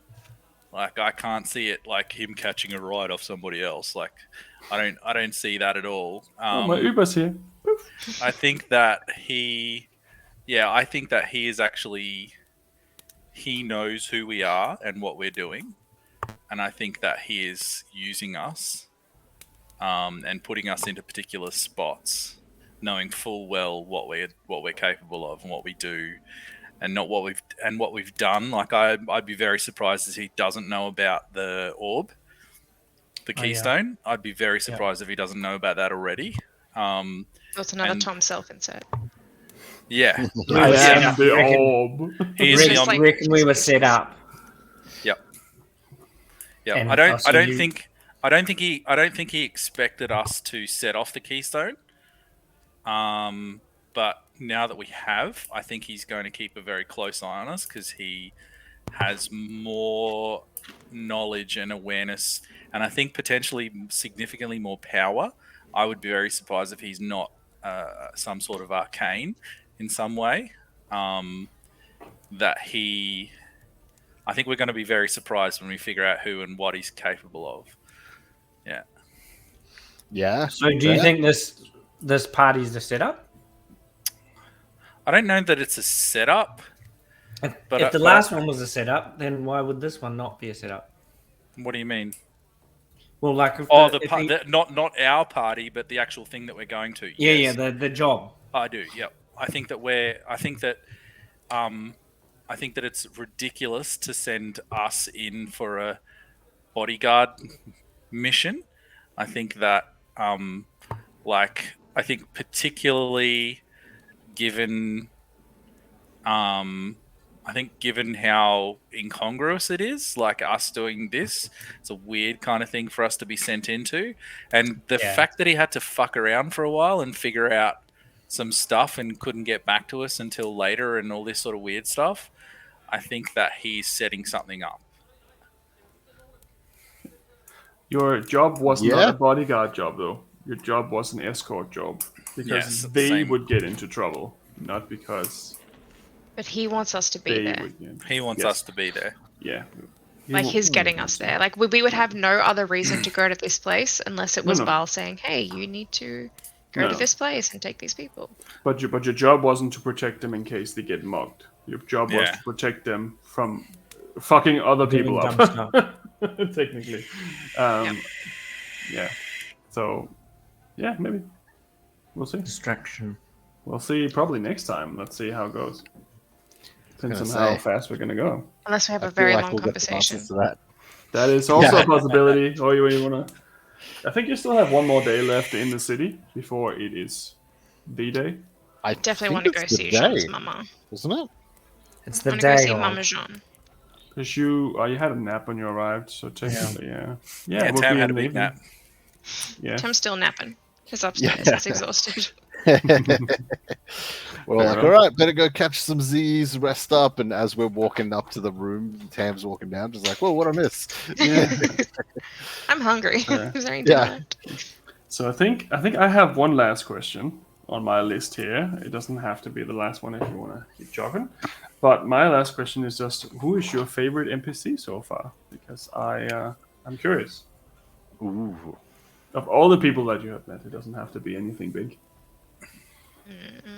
Mine's easy. I know mine straight off my head. Who is it? Can't say Jacob.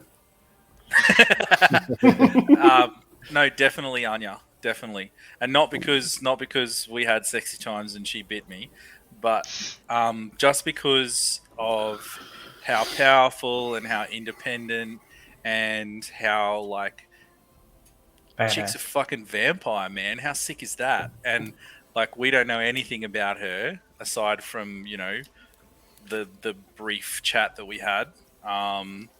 Yeah, I think she's super cool. I think super cool, badass, ass kicking vampire chicks. Fuck yeah. Yeah. 100%. I think. Oh, sorry. You go. No. Go for it. No, you go. Okay. I think mine, which, I mean, they are an NPC, but it's this weird sense because they also feel like part of the party. But I think mine is Sonos. I think I love that Sonos started as this like cheeky little shit stirrer that's running amok, making all these little jokes and that sort of a thing. And then like there was that moment in particular where Sonos had that conversation with John where it was sort of just like, I just want to fit in, man. Like I just want to be considered part of the party and that sort of a thing. And that really like cut through to John so hard and I was like, man, John's getting you those donuts. You're getting those donuts, you promised you. You're getting those donuts. And and since that moment, there is like every moment that's come up with Sonos and that, I feel like John's sort of just been sitting there going like, fuck, this is weird to me that this little dragon thing has such personality and such attachment right now, John, that John's sort of just like, I don't know how to deal with this. And I think it's been a very interesting thing from John's point of view, but Sonos as a character has sort of opened that up. And I think Sonos is by far the most sort of interesting character in that aspect to me. And I love it. Yeah, for sure. Cool. I just imagine like later on down the track, Celeste being like, Alexander, go home. I want to hang out with my friends. Just leave us alone. Mom! Meanwhile, Alexander's trying to steal my friends again. Meanwhile, Ingwe's jealous because John never had that feeling about him. Never bought him donuts. Yeah. I just want to fit in too, John. I was here first. Oh. I think it's like the different approaches to it as well. Yeah. It's such a dilemma. I think my favorite NPC, it was a very small moment for me, and for Celeste, but it was Iguini. Am I pronouncing her name correctly? Iguini? Yeah, yep. Yeah, Yep. Iguini, Tam's mum. Mhm. Yeah. So I don't know if any of you remember the conversation that Celeste had with Tam's mum. Yep. But that was a really like personal moment for Celeste, like having that with his mum, and that was a really good like character moment, I feel like, for Celeste to kind of see the relationship between an elf and like a mortal, and it's just kind of being like, wow, it was a really big revelation for her. So yeah. really cool moment. It was an unexpected one for me, but that's nice. Yeah, just She being did like, serve as a bit of a grounding for the rest of the family, it seems. Yeah, because she's just like, and the Ladrin, well, not on the material plane, but where she's from, have a very, very different life span, as well, from like elves that exist on the material plane. And Celeste is also kind of in her head like running against a ticking clock because she's aging faster here than she would back at home. So that's also, so that's also kind of like just really interesting, and her having that moment with the Iguini and just being like, it's very brave what you're doing, is like investing so much into someone who is almost like, in terms of age and stuff, like a pet, kind of like you're investing so much into this person that's going to be gone for us in like 10 years. Yeah, it's like a vampire with a mortal partner. Yeah. Yeah, so that was a really cool moment. I really enjoyed that. Awesome. Oh, that's very awesome. cool. Yeah. Very cool. What about you, Jacob? I knew it was going to be one of the horses. Nah. What's wrong with I the actually pigeon? really What the like fuck the is ferryman. wrong with I the thought pigeon, ferryman dude? was cool. What was that? I thought the ferryman was really cool. Yeah, he was super cool. Just really like the description, the way it was laid out in a Yep. way that, like, the characterization of that guy, the ferryman, like, even though we didn't kind of know who he was, like, understanding the, like, real world context of who that character was supposed to be and how they play it really gave me Terry Pratchett vibes. Like when I used to read, like it just really felt like that kind of characterization. Yeah, he was super interesting. Like, I really wanted to, like, just open up to him.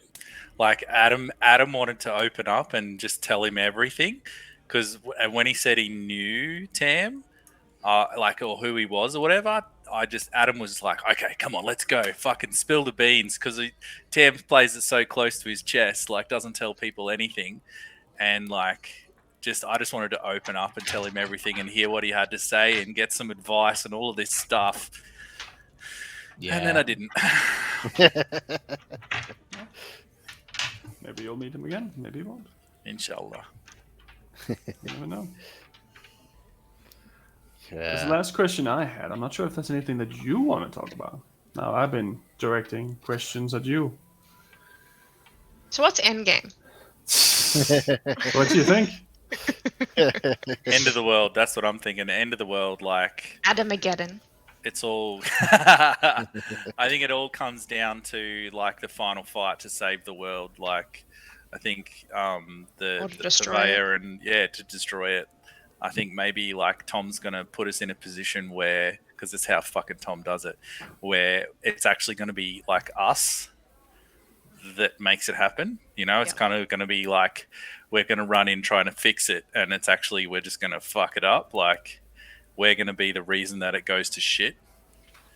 Like, because somehow we're tied into the whole thing, and us getting stronger is just pushing us closer to the end. Like, making it more possible. Yeah. Do you think there's any elements of like where our goals will be in conflict? 100%. I feel like it's already been a thing. Yeah. Session 1, by the end of it, I was like, this team is gonna fucking throttle each other at moments. Yeah. I'm looking forward to it. Yeah. Yeah, but that's on like a low level, like we're not like personality clash level. But like, do you think the Titan God will say to Tam, "You've got to go and blow up my home"? Well, I think that's feasible, but I think now that Tam's established a paradigm of saying no, and just going like, well, no, I'm not going to do that. We're supposed to be the good guys. And I also know that now this is completely meta, and I know I shouldn't do this, but a warlock, once they have the gift, according to D&D, you don't lose it. Once you get it, you got it. And they can torture you, they can fuck you up, and they can make your life hell, but you don't lose it. It doesn't go away. They've given you the knowledge. You've got it then. That also comes down to DM, because I'll tell you what, that don't happen in my campaigns. Yeah. Paladins, warlocks, you can lose it all if you go against things too much. It's a matter of like barter, because you, like your soul, like you don't, you know, in terms of D&D lore, it's like you've sold your soul. Yeah. From my perspective, if you are a Oathbreaker Paladin, for instance, weird bad shit starts happening. If you're a Warlock bargain breaker, I feel like you're in for a treat. I don't think necessarily that that's the case. In my head, you can definitely lose your powers and your soul at the same time. I think that would be... I think given who Tam is, I think that would be a sacrifice that he would make. So maybe Tam would be the first one to die, because he would just eventually have to say no. But I at the same time, like, I don't think that the story's going to go that way. I don't think that Aethia would do something on that level, unless the elders were doing something fucked up. Well, that's what I think too. Like that sense of like potentially yeah, I can just see those kind of conflicts coming in play where it's like, because how much you hate being in those moral dilemmas. Like Althea knows that the elders are doing something fucked up, and so it says destroy the elders, and then so Ingwe has to be like, oh, I'm gonna go and blow my family up because they're the baddies. What about the garden gnomes? Oh, yeah. What about your garden gnomes, Adam? That appear and say howdy do to Tam and then disappear into the wind. Oh, yes. There was two of them. One that gave you a mission to blow up the altar, and the other one that gave you this one when you didn't do it. Oh yeah, I fucking forgot about those little guys. They're like the emotes of the corporation. Yeah, like they are. Yeah, seems like they're the messengers at least. They're the text messages. I'd be really interested to Yeah. see like the big bad at the end. Like I'm really, really excited. I just want to like skip to the end, just like peek quickly, and then like. Well, I mean, there could potentially be multiple. It depends on how you look at the big. I mean, the big bad is usually the end one, but Yeah. it could be multiple Yeah, multiple arcs. parts. Well, because in that vision there was 4 things, right? There was the demon, the eye under the sea, and then the furbolg. There was 3 things, right? So There was also the thing in the sky, wasn't there? So there was something in the sky that was breaking through the clouds. There was an eye. There was the furbolg. There was some creature breaking free and some chains. There was something under the water as well. yeah, I feel like I can feel some like pirate sea shanty shenanigans going on. Yeah, Well, you already blew up one pirate ship almost, and let's got do him that shit printed on a again. cannon. Let's do that. Yeah, that's right. The John cannon.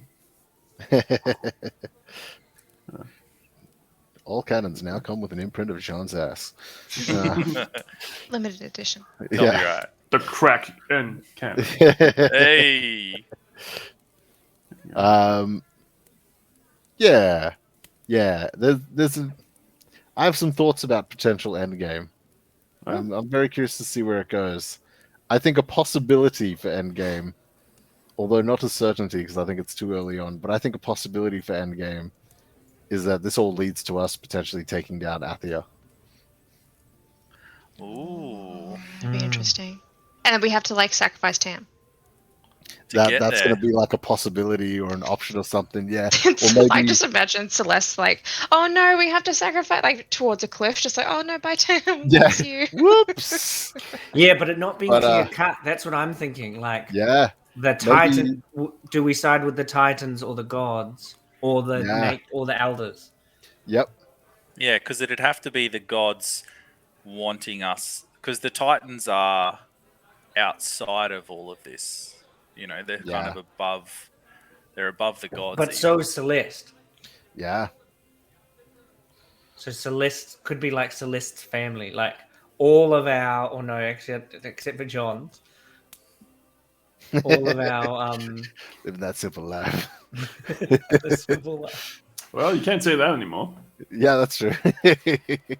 Yeah, well, we don't know John's superpower, but like, so Celeste's super powerful beings are super powerful, and my super powerful beings are a different kind of super powerful, and your super powerful beings is a different kind of gain.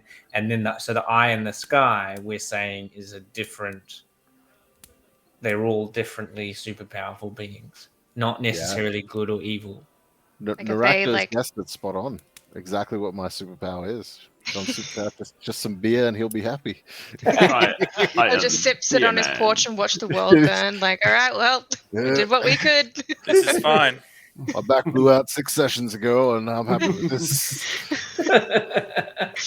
He just gets like a ukulele and just like sitting there drinking with a ghost next to him.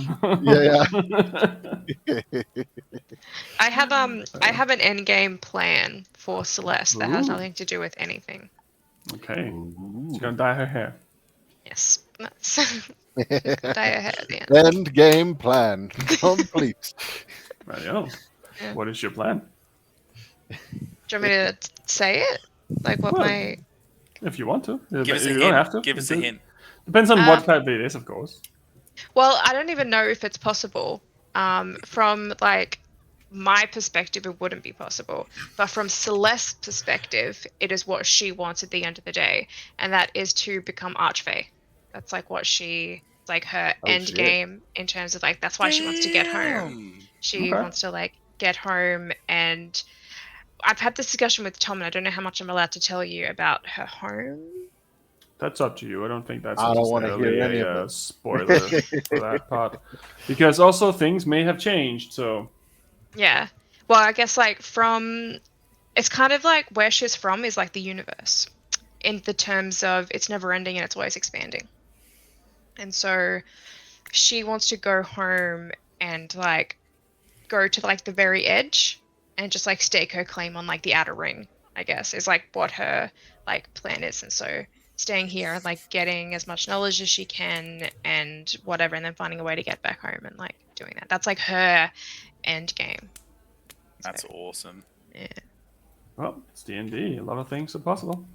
Anything's possible, Onto right? the It's just right. up to our imagination. Indeed.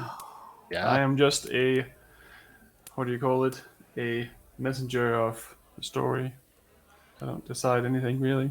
And also the dice. The dice will tell the tale. Yeah, Yeah, those well, At the end of fuckers. the day, we have no They choice. they have their Those own. fuckers. They have a role to play. Hey. Ah! Hey! I have a role to play. There we go. That could be a new. Could be a T-shirt.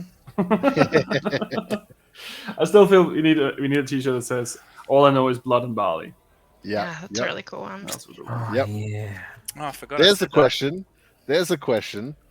Excluding your own character, if we had to have a T-shirt for each of us, what would the slogan be that you chose? Or choose another character excluding your own. Well, I think the two best Ah. moments are the blood and barley. I know blood and barley, yeah, and your comment when I asked about where the treasure was. The gems. oh That's yeah, what they yeah, leave yeah. behind. That's what they left behind. Yeah, just Yeah. even So they're now. both from Shirok. So Oh, boy. No, blood and barley was Tam. Blood, me. blood I and was gonna barley. say Barley. blood of Was barley. it? Yeah, Yeah. Oh, I thought that was Shirok as well. That's with reference to him being a farmer and a doctor. Oh. So that's pretty cool. yeah. Right. Well, mine, I'll pick Ingwe, and it will be Nay. I'll, And just like a I'll pick horse's butt. Sonos, and it just says, "Hey, buddy." Hey, buddy. Hey, buddy. Yeah. No, I that's think fine. it would be for me. It would be like sort of like something like Jean when he like shakes his head at magic users or magic, just being like "Ugh, magic, you know, Fucking like love magic. You know, just not getting it. Yeah. It's like Wait. it's just like the SMH with like the face palm. Like, thing. I also like the one for Ingwe as well. And it just being, but why? But why? But why? But why? But why? Why? It's like those T-shirts where it's like and, but instead of that, it's but why at the beginning, and each of them just different lines from us. Yeah. It's like we have to go and save this person, but why? Well, because they've been captured by someone evil, but why? But isn't our mission something else? Why do we forget about our mission now? But what is this? I don't understand. Is your What is family truly more important? important? Yeah. That was a bitch. That one. No. Yeah. Our job is more important than our family. Okay, got it. Okay, I got it. All right, cool. We can work on this. Well, I I think think, I feel like that's a good way to like ask questions, because as naive as Engway seems to be, he also helps both the viewers and us understand the world a little bit better. Yeah. Because he asks questions that people are like, good question. Yeah, It yeah. really gives us I some think good, that's like, good. insightful character discussion moments as well. Yeah. Like, why would we think this? Like, what is the Yeah. actual reasoning Yeah, behind The us what's- doing this? definition of conflict of interest. Yeah. That's just when you have a conversation about loyalty, family, and all that stuff. That's pretty good. Everyone Yeah. brings different things to the table, and I think that Ingwe's character is good for from like an outside perspective. Like when you watch a movie and the guy in the or the girl in the movie or whatever don't know anything and get introduced to this world. It's kind of the same thing Yeah. Ingwe is kind of a little bit doing. He's kind of Yeah. introducing the viewers to the world. He plays Where- the everyman character, you know, like that we can invest in that everyman character because we know things and Ingwe doesn't. Yes. Neo in the first and Matrix. and the three of you kind of give a different perspective of it because you bring knowledge to the table of the world, which helps paint the picture for Ingwe. So without him doing that and without you doing that, the viewers would just be stuck Wouldn't see it. Yeah. with a half Yeah. a thing, I guess. But Yeah. this way you kind of help paint the walls where he asks, "This is Yeah, the that's walls." what's texture, behind?" yeah. Yeah. So that's really good Yeah. from a writing perspective as well. That's really beautiful. So thank you for playing Ingwe. And thank you for playing your characters as Yeah. Anytime. well. So there you go.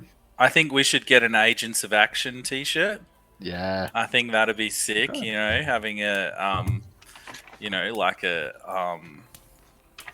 like just us like across and just Agents of Action. Is that Or gonna be Team our Good group Force? name? Wasn't I that? mean- wasn't that? I didn't expect it to be your group name. I just expected it to be a title. But if you want to, we can name yourself whatever you want. We'll see what happens. I didn't Maybe we have plan. a I didn't falling plan out. to pick it for you. That was not my intention, at least. But it just came out. Like it just an idea I had. Like, well, You have it like if so you release one which says like Agents of Action, and underneath it's just like sponsored by Baffleball or so whatever it would be like. Yeah, Produced by Baffleball. This yeah, is yeah. Executive like, producer, to yeah. us. And then like later in the story, suddenly we have like a falling out, and we find out later like that Baffleball's actually like made a new group, and he's like, oh, these are the new Agents of Action, and then release the exact same shirt, and it's just got like new written in like marker above it. New Agents of Action. And, like, each faces had like a face sticky taped over it with the new characters. I feel like this should be a drawing. You need to draw this. Please draw this. That could be funny. Or it should just say Agents of Action, and then if you look from it from upside down, underneath it just says Disciples of Chaos. Yeah. Yeah, that could On be the quite back fun. of terms and condition sheet, we are not responsible Mm-mm. for those. Yeah, it's just like the whole back is just like fine print. Yeah, if your house Yeah. is burnt down due to a distraction gone wrong, then it's not the responsibility of. So You're in no way associated. that's true. I have an interesting question for you. What do you think happens when you burn down a village and you have a fist fight with someone? We're never allowed back. We're gonna have find like out. a band, They don't know we posters. burnt down the village. We had a fist fight with the person that burned down the village. But there was a fist fight in the village as well. I'm sure Tam's brother will vouch for us. He didn't even know you were there. Didn't even talk to him. Well, we'll just come back. We can all disguise ourselves except for Jean. He'll just put a hat on. Oh, and I we'll was just- disguised. What are you talking about? Yeah, And then you summon a wolf. Yeah. Well, I this think person- that the Golden Gauntlet might have something to say about that, hmm which is going to work out super well for Tam. To have the Golden Who was Gauntlet also not back there. involved. I was He asleep the whole sleeping. time. It's I swear. literally I just swear. John. maybe Logan will come and be disappointed. I don't think he. I think he might go beyond disappointment this time. I think that disappointment was our last meeting. Prison break. We could do a prison break. John gets arrested for fighting in the town. Oh, I, wish I you could wasn't say there. something. You weren't there. Yes. Yeah. Breaking John out of prison. Oh boy. Suddenly, everyone's in there, and it's just like, we have a plan. Just rip off Ingwe's shirt, and underneath there's just tattoos of the prison underneath.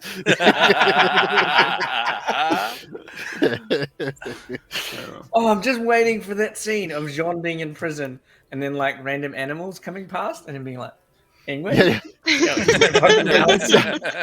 it looks like that at first, and then suddenly he catches a rat and like breaks his neck, and he starts eating Starts it. eating it. 20 years later, and John is just in an asylum, just talking to all the animals. Yeah. I I know agree, he's in Ingwe. here. Just a dead rat sitting on a chair. Yes,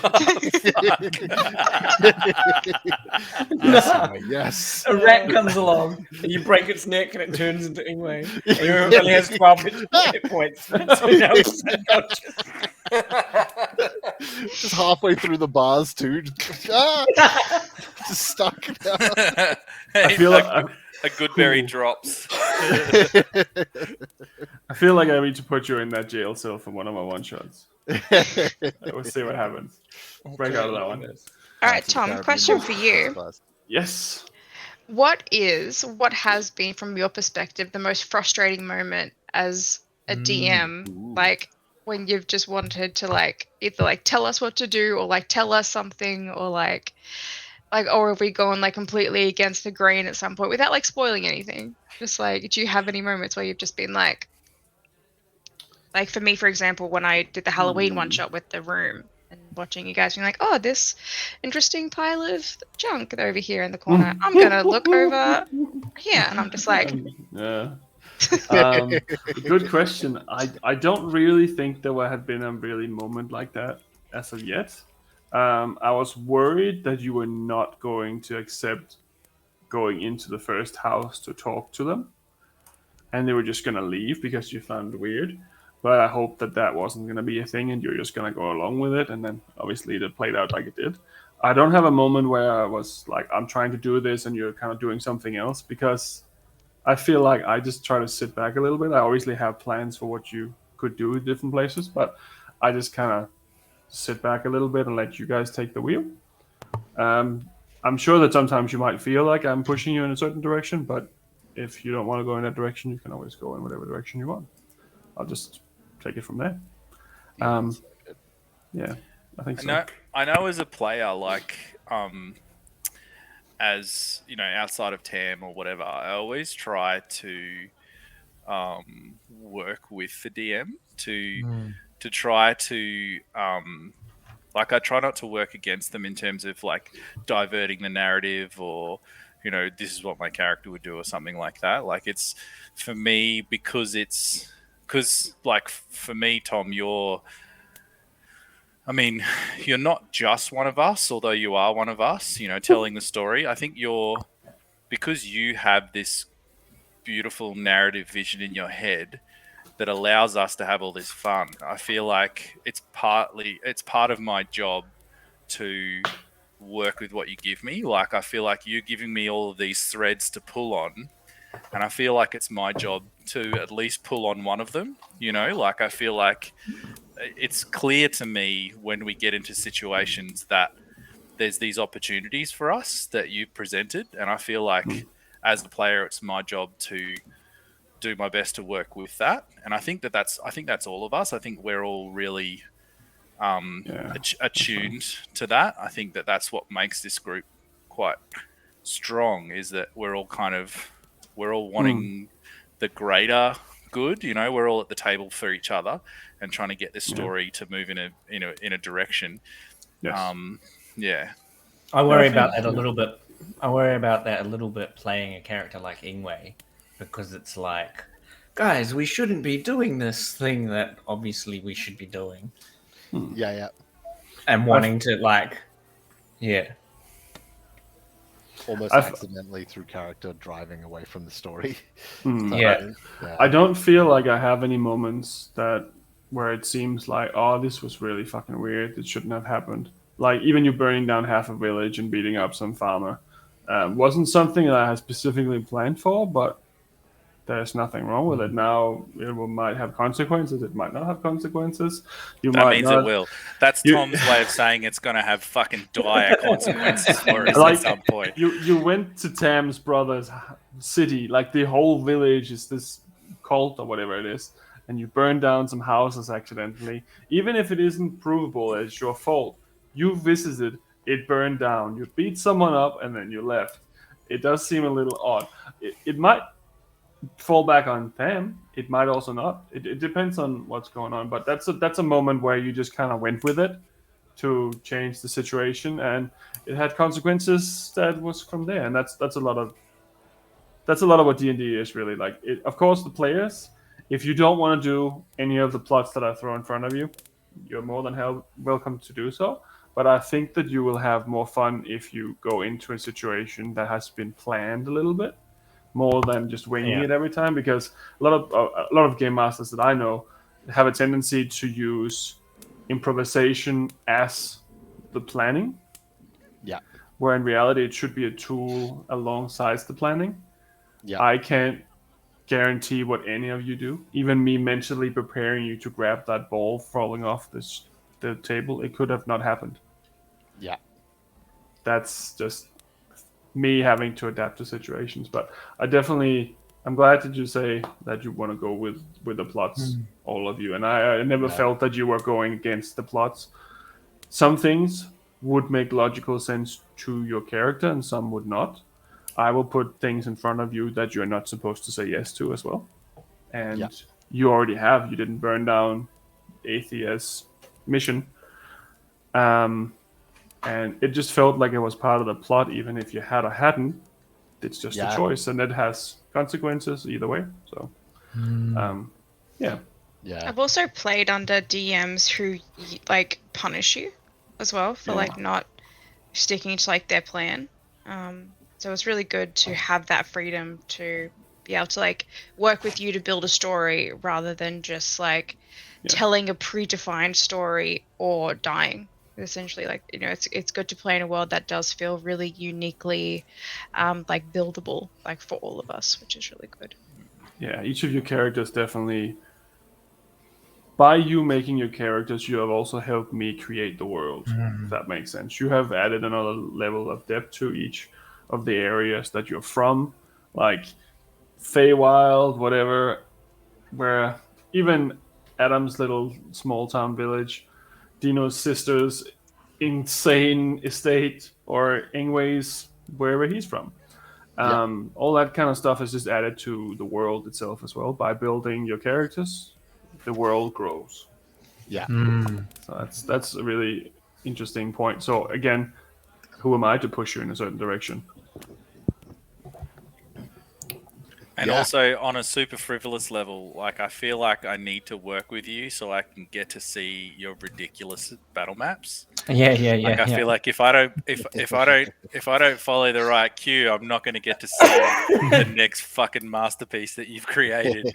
And man, you make some of the most fucking insane set pieces that I've ever seen. Like Matt Mercer, eat your heart out. Tom's doing this shit, and he's got a full-time day job, and he's doing this ridiculous stuff in his spare room, like just creating some of the most amazing set pieces. And 100%. like, I feel like if there's an opportunity for a battle that looks like Tom wants us to take, I'm always going to take that shit, because he's going to pull out a pirate ship and just go bonk. It's like, let's fight on a pirate ship. Tom made us a pirate ship. Well, I can definitely say I'm very glad to hear that. I do like to make terrain and stuff, as much as I don't have oceans of time. I wish, this is my wish list, that I can get a better camera, so it's easier for you to see the battle maps as well.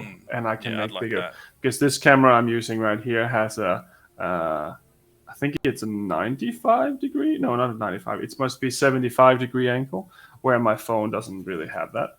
So if I had another one of those cameras, I put that on the battle map, I would have a wider spectrum, and I could put it above it. That would be cool. Yeah. I can those ads. Eat all the ads and subscribe and follow us and send emergency help and more money in envelopes, and don't sell drugs but give us the money. But that's down the line. Like I just want to show it off and have fun with it. And if you don't go into a battle, you don't go into a battle. Like, for instance, in our normal games that we have played in the weekends, there has been one part where I prepared a battle map, but then you just went another way. So you didn't go into the swamp that I have made, but whatever. Maybe another day. I I can say that I'm gonna make some of the weirdest fucking battle maps I've ever done for this campaign.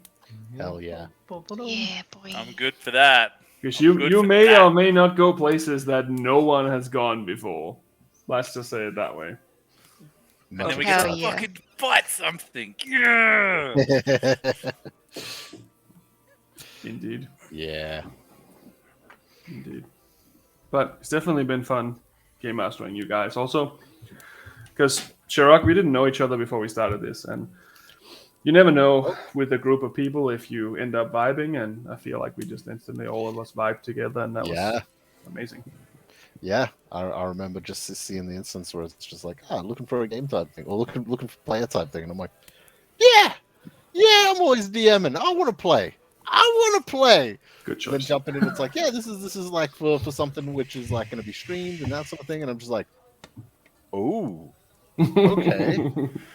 And he instantly said no. Let's go ahead. And as soon as we like played together first time, me and you, Tom, I was like, okay, yep, this is I'm getting into this. This is good. This is good. Fingers crossed. Let's hope. And then we started chatting and like talking about things beforehand, and it was I'm very happy to have found you guys as a group, and it is awesome. It feels like you've always been a part of the group. Like, exactly. It was just one of those things where it's like, when I think back on like our games like 2 years ago or whatever, I'm like, where was Shirok? Oh, we didn't know him yet. Like it was, it's just like, it feels like you've always, kind of from afar, being one of us. So But I still think we need to. The idea. I still feel like we need to have a watch party with Shirok though, for all of our intro videos, like all of our audition videos for this stream. Because we originally, I remember a couple of months before Tom started this whole stream, he was like, "Oh, does anyone want to do this?" And maybe Laura was keen, but me and Adam were definitely like, "Oh no." Everyone said no except for Laura. She's like, "Yeah, sure, okay, I have some spare time." And then when he like announced the thing, we were like, "Oh, let's get in on that." And then just like, but we watched yours was the first one of the things that we watched. Yeah, and it absolutely was like, the first one. It killed it for everyone because yours was everyone amazing. after you is like, that guy's shit. That guy's shit. That other guy, Shirok, fuck it. Let's get that guy. There was some different aspects in there that definitely helped. Like you role played the whole thing through, and you make Laura cry. So look, we don't have to like call me out. So that was a good. I think that was a good. I always a lot of the other people that gave us auditions or put auditions through, they had a lot of other things to add, but I feel like for the vibe as well, I feel like that it was just instantly there. Even when we had the one shot, there's never been friction. Like even with us 5 people playing Dungeons and Dragons together on stream, we have never had the issue of talking over each other, which usually becomes a problem even in games in front of each other. And I think that was just one of the signs that I was like, this is pretty good. That's pretty cool. Hey, glad to hear it. Yeah, that's really good. So thank you for wanting to be part of it in the first place. Hey, thank you for giving me the opportunity. Of course. So that was 37 people for auditions. I was like, yeah. And there were some awesome people there. Cool. There was they some were really good people there. Incredible. It was very difficult to have to cap it. I think was the hardest part, to be like, we have, because me, as I'm a mediator person, like my personality is like, I need to please everyone and make sure that everyone is happy. I was like, maybe we can run 3 streams and everyone can have a part, and I'll DM one so that these other people can have, I think legit though, we could definitely have done another stream with the quality of applicants that we had. Yeah, we could easily run another one that would be sick, because like the stuff, like some of the creative vision that people put in and some of the hard work that they put into those auditions, like there was some like quality, there was some real quality peeps. And I hope that like based on our Discord and stuff that people can come together and play with each other, because like there's some mad quality peeps that were part of that and who are now attached to our Discord that Yeah, man. Like, if you were going to play with anyone, play with those peeps on there because they're sick. Like, there's real commitment and real interest and real creativity that, you can go on Facebook or whatever and try and find a group and just luck out. Like, you can just not find anyone good. Like, if you're looking for a game, you jump on our Discord, you know that all those peeps there are going to be mad. Like, they're really quality D&D players. Yeah. So, yeah, I think we're Definitely blessed. want to. Yeah, next year I definitely want to run a couple of one shots for the Discord. I'd love to get some guests come in, Exactly, like some people come in. Like, do you remember like Shikasta? Like having that element to our stream would be so cool. Like a recurring guest or something like that. I think that'd be super fun. Like, and like you said, Laura, some one shots to be filth. Like, Yeah, Yeah, the that could be community is fun. awesome. Like I said is. earlier, I obviously I was on the other end of it, so I didn't get to see the audition tapes or really play with many. I only got to play with I believe it was 3 other individuals. But just purely from just being involved in the Discord chat, there were so many awesome people there, and it's so dope, so good to see. Yeah, and it's one of the best things I love growing. about doing this is building that community as well of like-minded people who just want to like tell stories and be creative with each other and just build these really awesome threads and things like that. And I know that we've been playing together for like a while, but if in like 2 or 3 years people like jump into the Discord and you've already know you've got a really good group of people there who are like established players or new players that are really looking to jump in and create something really awesome with you. And I think that we did a really good job of curating those people at the beginning, and now I'm really hoping that we get some more people in and kind of really build that community. Yeah, the more the merrier. The more chance you have of finding a good group. So that's really it's really good. I think that when we did the auditions, we had to develop a point system. Yeah, it was so difficult to say like yes or no. We had to be very like like how many points and what are those points for, and really curate it because it was so difficult. There were so many really good ones, so creative, and like the characters that they came with, and then watching them do like the one shots with Tom DMing them and be like, oh, that was such a good idea, I never would have thought to do that. Just like seeing the creative problem solving and things like that, it was incredible. And like I said, I just wanted to be like, I'll take you all. And just in terms of I don't know whether you can see this, but this is the one that I did for Shirok, and I actually drew a picture. Yeah. You can't see my rating. There's a 3 up there. But, well, I mean, Shirok was the only one. Shirok was the only one who had max points. Yeah. That's what it came down to. We had to be ruthless, and we had to be like, okay.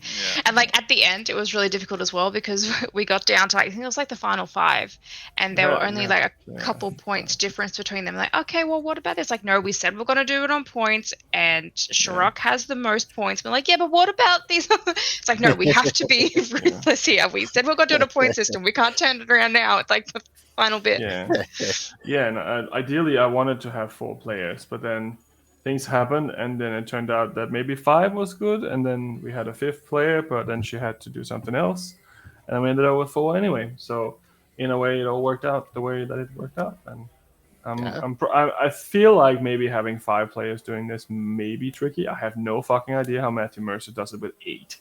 Yeah, but full-time job, Also, we stream for 4 hours, and they stream for like 4 hours. And if there was double the amount of you guys, you wouldn't have that much time, each of you. But somehow they make it work. I don't know how. That's why they're the #1 Twitch channel. Yeah, I think that's why. Crazy. They have like 250,000 viewers every single time they stream. But so will we. Yeah. Watching this a year in the future, you look at that view count right now. Yeah. If you're watching me, Matthew Mercer, I'm coming for you. For your autograph. I'm coming for your autograph. Yeah. For your autograph. I'm coming. Never mind. To say hi. So it's been an interesting journey so far, I think.